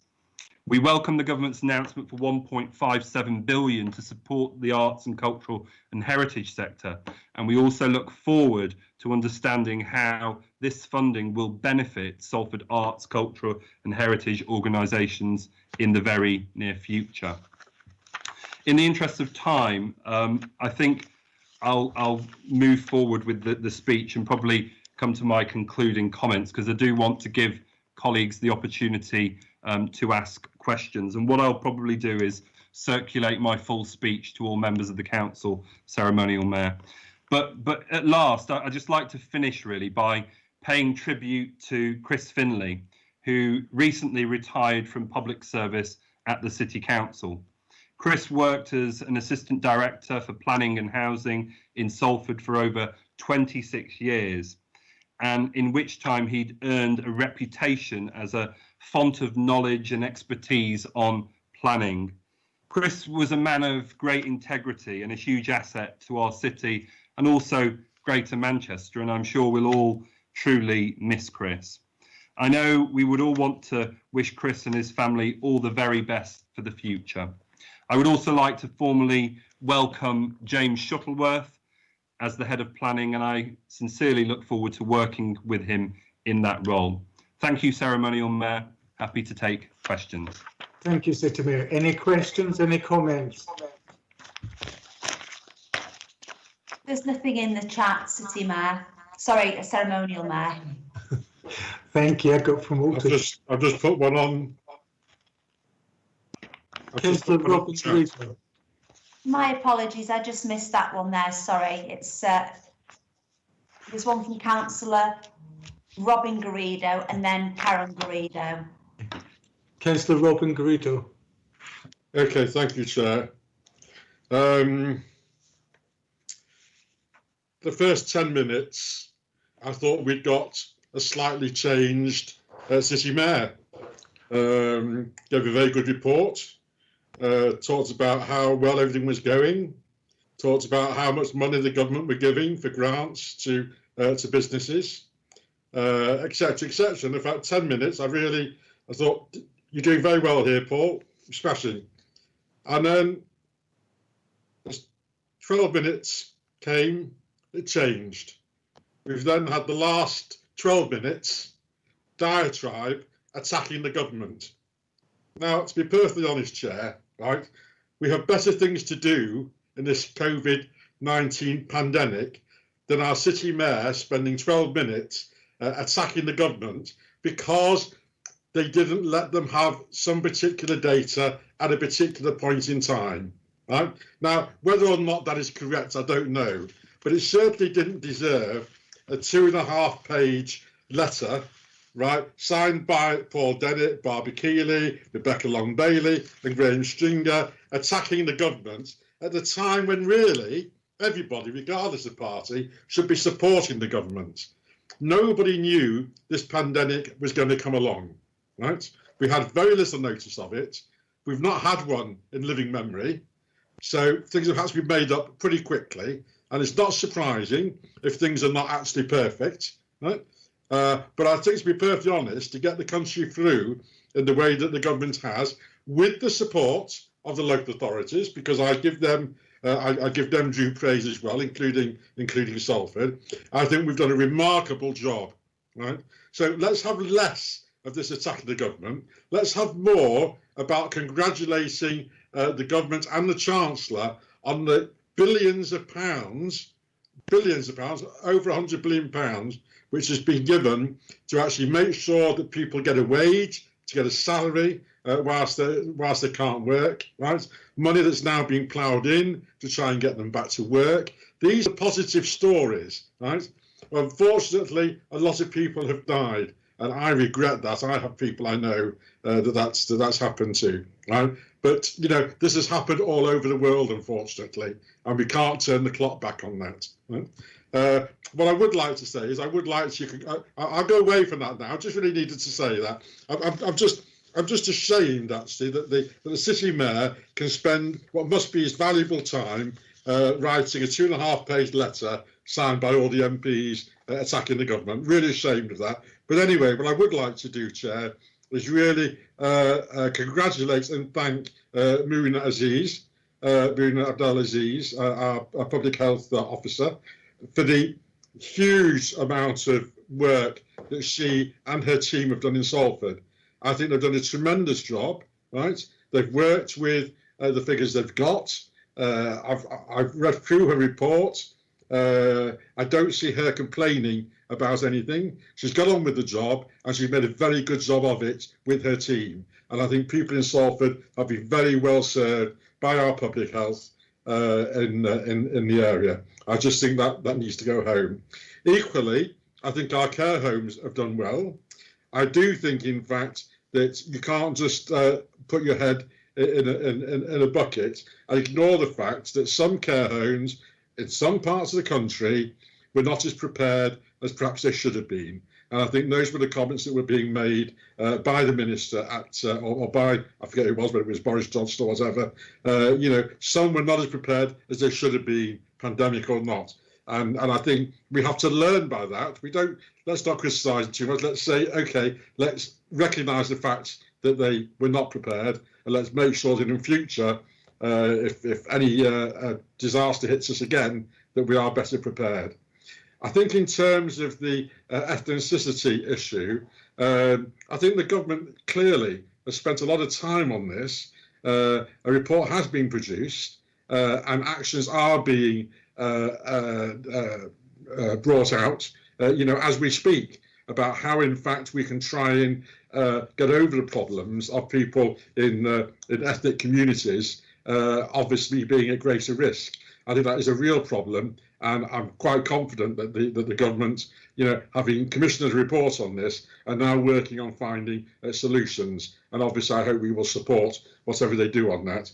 So I don't want to say anything else on that. I think I just want to leave on a positive point. I think we've done well in Salford. I think the government have done well in the amount of money, the hundreds of millions of pounds or billions of pounds that they've actually provided, and let's leave it at that. And I just want to finally just come back onto, okay, just 2 seconds. Chris Bindley. I've known Chris Bindley since he came to work for the council 25, 30 years ago, whenever it was. He has been a tremendous asset to this city in terms of planning. He has been helpful to everybody, regardless of party.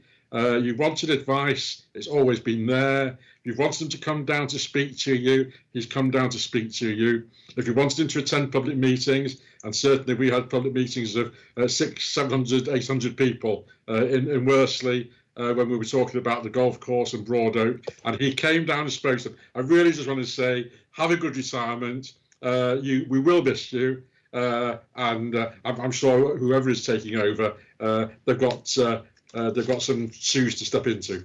Thank you. Thank you, Councillor Garrido. Councillor Karen Garrido. Thank you, Chairman.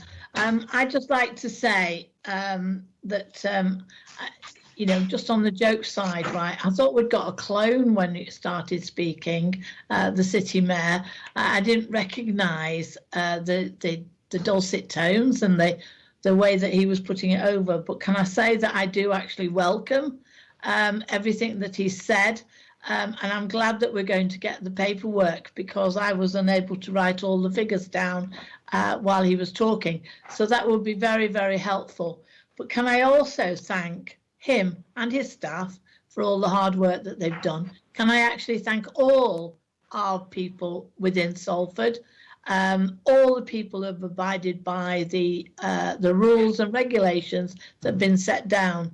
And can I also thank all the people who've been going out and delivering to people who are shielding? I have been shielding, as other people have, and I didn't need the food parcels, but I know that they came along to see whether I actually needed them, even though I'd said I didn't. So I know that they've been keeping an eye on everybody, and I'd just like to thank them and all the volunteers who've been going out and all the people who've been cooking meals for people. These are the unsung heroes. These are the people who we never get to see or never get to know who they are. And I just want to thank them personally and on behalf of the council so very much for all the hard work that they're doing. Can I now turn to the officers? Can I thank the officers who've been trying to keep our city going and have kept the city going? And I'd like to say that I, for one, right, have been having difficulty with Teams, but I think I've mastered it, and they've been very helpful and very polite, even when I shared my screen, which I shouldn't have done, but we seem to still have people sharing screens. I've learnt not to go anywhere near that particular symbol on our on the screen. I go all the way around to get to it, not to go to there. Councillor Garrido, will you keep your comments directed towards the Mayor's presentation, please? That's what I'm saying. I'd like to thank our officers, right, through the Mayor, because the Mayor is he's the city Mayor, and we do need, and he did thank the people, and I'm reiterating what he said. And can I also say that, can he just mute his background? Because we all have to mute our background. So I'll leave it at that, because it's quite obviously that people have really had enough now. It's been 3 hours. We've not had a break, and we're absolutely... Thank you, Councillor Garrido. City Solicitor. Yes, the next councillor to speak is Councillor Saunders, Chair. Councillor Saunders. Hi, thank you. Just wanted to say briefly, last week I attended the Local Government Association conference. I know Councillor Wilson did as well. I don't know anyone else. And a lot of what the Mayor was saying was discussed, obviously, about COVID. Can I say that I actually praised our council, like my colleague, Councillor Robin Garrido, did. Some councillors were saying that they were sidelined, local councillors were sidelined, and just the executive took over. And I said in our council that was not the case. We had local resilience forums and so on. So just like to make that point. And indeed, unlike Sir Keir Starmer, who basically criticised the government, and Sir Ed Davey, Robert Jenrick was very, very generous and actually praised Andy Burnham, called him, I think, a great ambassador for his region. So I'd just like to make that point. And finally, to say that in that conference, one of the points the Mayor made about why we're not getting information on a postcode basis was actually brought up, and the answer was given because of GDPR regulations, that there are some councils, particularly rural councils, where if information was too local, it would actually possibly identify the very people, and therefore they were not able to do that. I'd just like to put that on record. Thanks. Thank you, Councillor Saunders. Chair, the next councillor to speak is Councillor Leitner. Councillor Leitner. Thank you, Chair. Many businesses, thousands of small and medium-sized businesses across the city have benefited greatly from the £40 million plus which Salford Council have distributed as part of the government's grant support scheme. This has helped them weather the storm and allowed them to cover their overheads and reopen safely to continue trading. However, hundreds of mobile businesses, such as plumbers, electricians, sales reps, etc., as well as many who work from home and have worked from home before COVID, as opposed to having an office, have been told by Salford Council that they're ineligible for the grant as they don't have property costs. Now, I understand the government's guidance laid out that the top-up grant, as it's so called, is aimed at businesses who have ongoing property costs, and they should be prioritised. However, the guidance does state that local authorities have the discretion and should assist businesses based on local economic need. Will the City Mayor look at whether the remaining funds can be distributed to these small businesses? Thank you, Councillor Leitner. Councillor Hines. I'm very much aware of the time, Councillor Hines. So am I after 3 hours. The City Mayor has got to respond, so I'd ask you to keep it brief. Yes, so am I, Chair. Yes, just to make comments on the Mayor's that Robin Garrido took some criticism of him in his last 12 minutes. Well, let's get it straight. You know, as the leader of the Labour Party have said, we will support the government when it's doing what the right thing to do. Councillor Hines, could you keep everything focused on making a comment, asking a question to the Mayor's speech? I'm making a comment, Chair. I'm making a comment on the Mayor's speech. You were making a comment to Councillor Garrido. The Mayor's speech took. Let's continue. Councillor Garrido had a go at the Mayor. I'm defending the Mayor, and that's what I'm. I don't think the Mayor needs it. Could you continue with your comments? Yes, I am going to do. But let's face it, we've got every opportunity.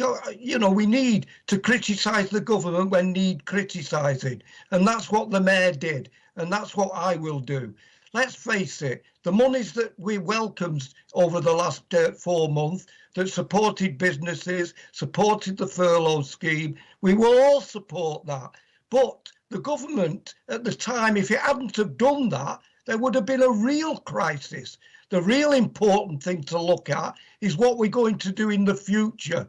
And I'm really worried that the estimated 14% drop in GDP, the furlough scheme coming to an end, that could be thousands of millions of jobs throughout the country lost. This is, I keep breaking down as on my IT here.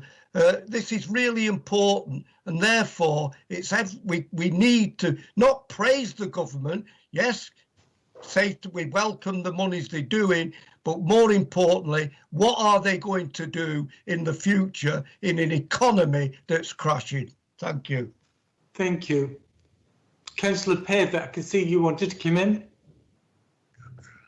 Is that okay? Yep, thanks. Just a quick point. I'll just remind people that the money that the government's giving to Salford is actually our money, taxpayers' money. It's not coming out of the back pocket of Johnson or Rishi or anything. And it's good to see the government have adopted good socialist policies by coming up with the universal basic income as well.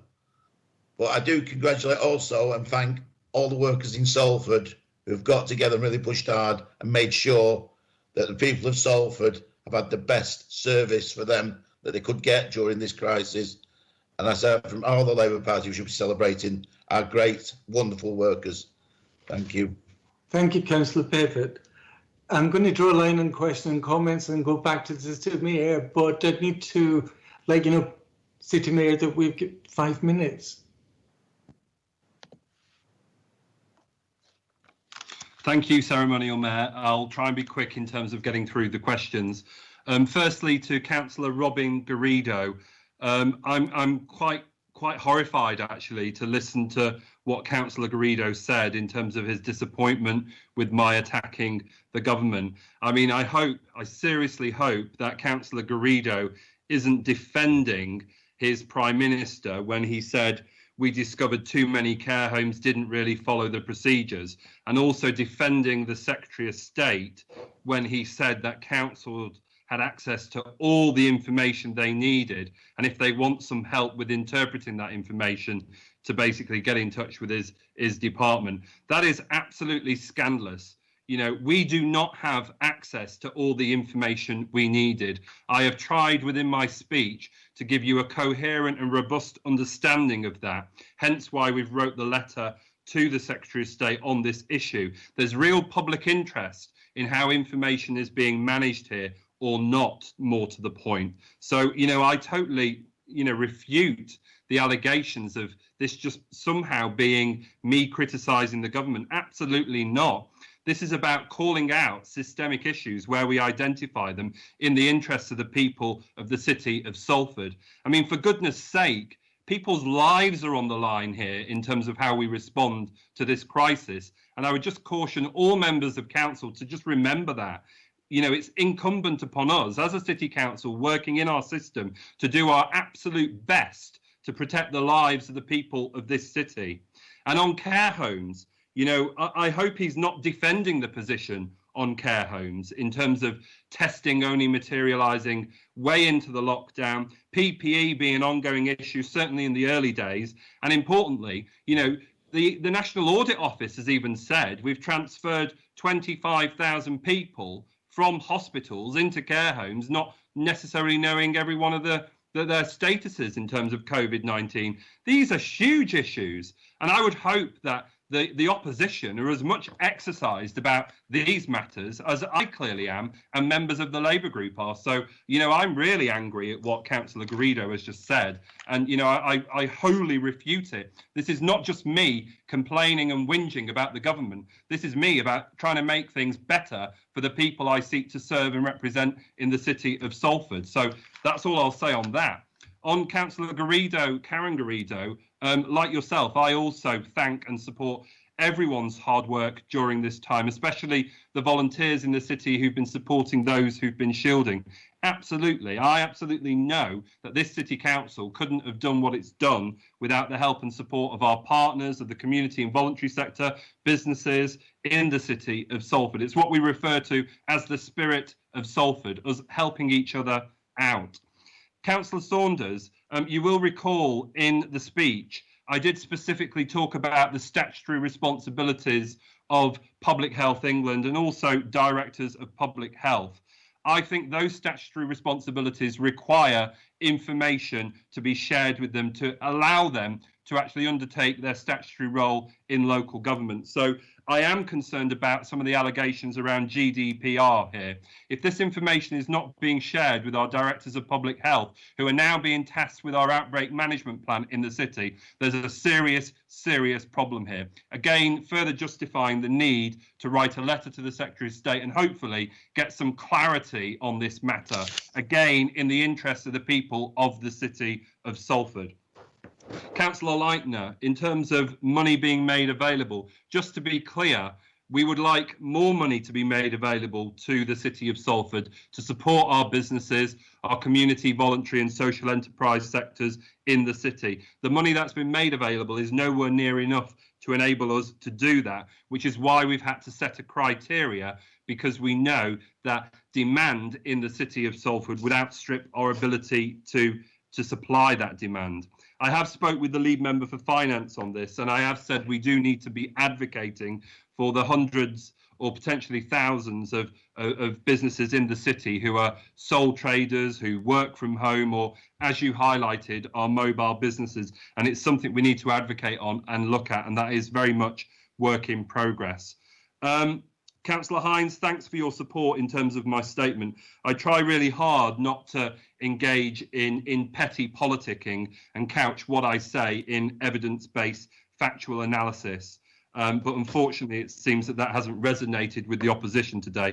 Like yourself, I'm really concerned about the drop in GDP that's forecast by economists. And I'm also concerned about furlough coming to an end at the end of October. We know certain sectors of the economy have been disproportionately impacted by COVID-19, and we are calling for government to take a kind of tailored approach to the ending of furlough rather than the blanket approach that's being talked about at the moment. Finally, finally on Councillor Pevitt, you're absolutely right. This is public money we're talking about. It isn't a benevolent government that suddenly found its magic money tree. This is debt and deficit, and there'll have to be a big conversation in this country about how all of this money is paid back in the near future. And like yourself, I thank all the workers of the City of Salford, including the person who delivered a painting to the steps of the town hall to congratulate the key workers who've looked after the people of our city in these really challenging and difficult times. Thank you very much. Thank you, City Mayor. Because we made the decision to extend 15 minutes, we've reached that extension. So I'd like to make the recommendation that the other items, the other questions be taken to the next council meeting. But we have reports from the board members that we have to note and accept. Can we accept those, and can we then agree that we're going to take the different agenda items that we haven't even been able to discuss today into the next meeting? Aye. Aye. Aye. Aye. Chair. Chair, my understanding, as Mike Ralph has put in the chat, is the reports are for noting, not necessarily accepting. There is a difference, I believe, Chair. Okay. If anybody has any information that needs to be clarified or questions that need to be asked, can they directly contact the board member and get a response before the next council meeting? And on that, everything said, I declare the meeting closed. Thank you, Chair. Thank you.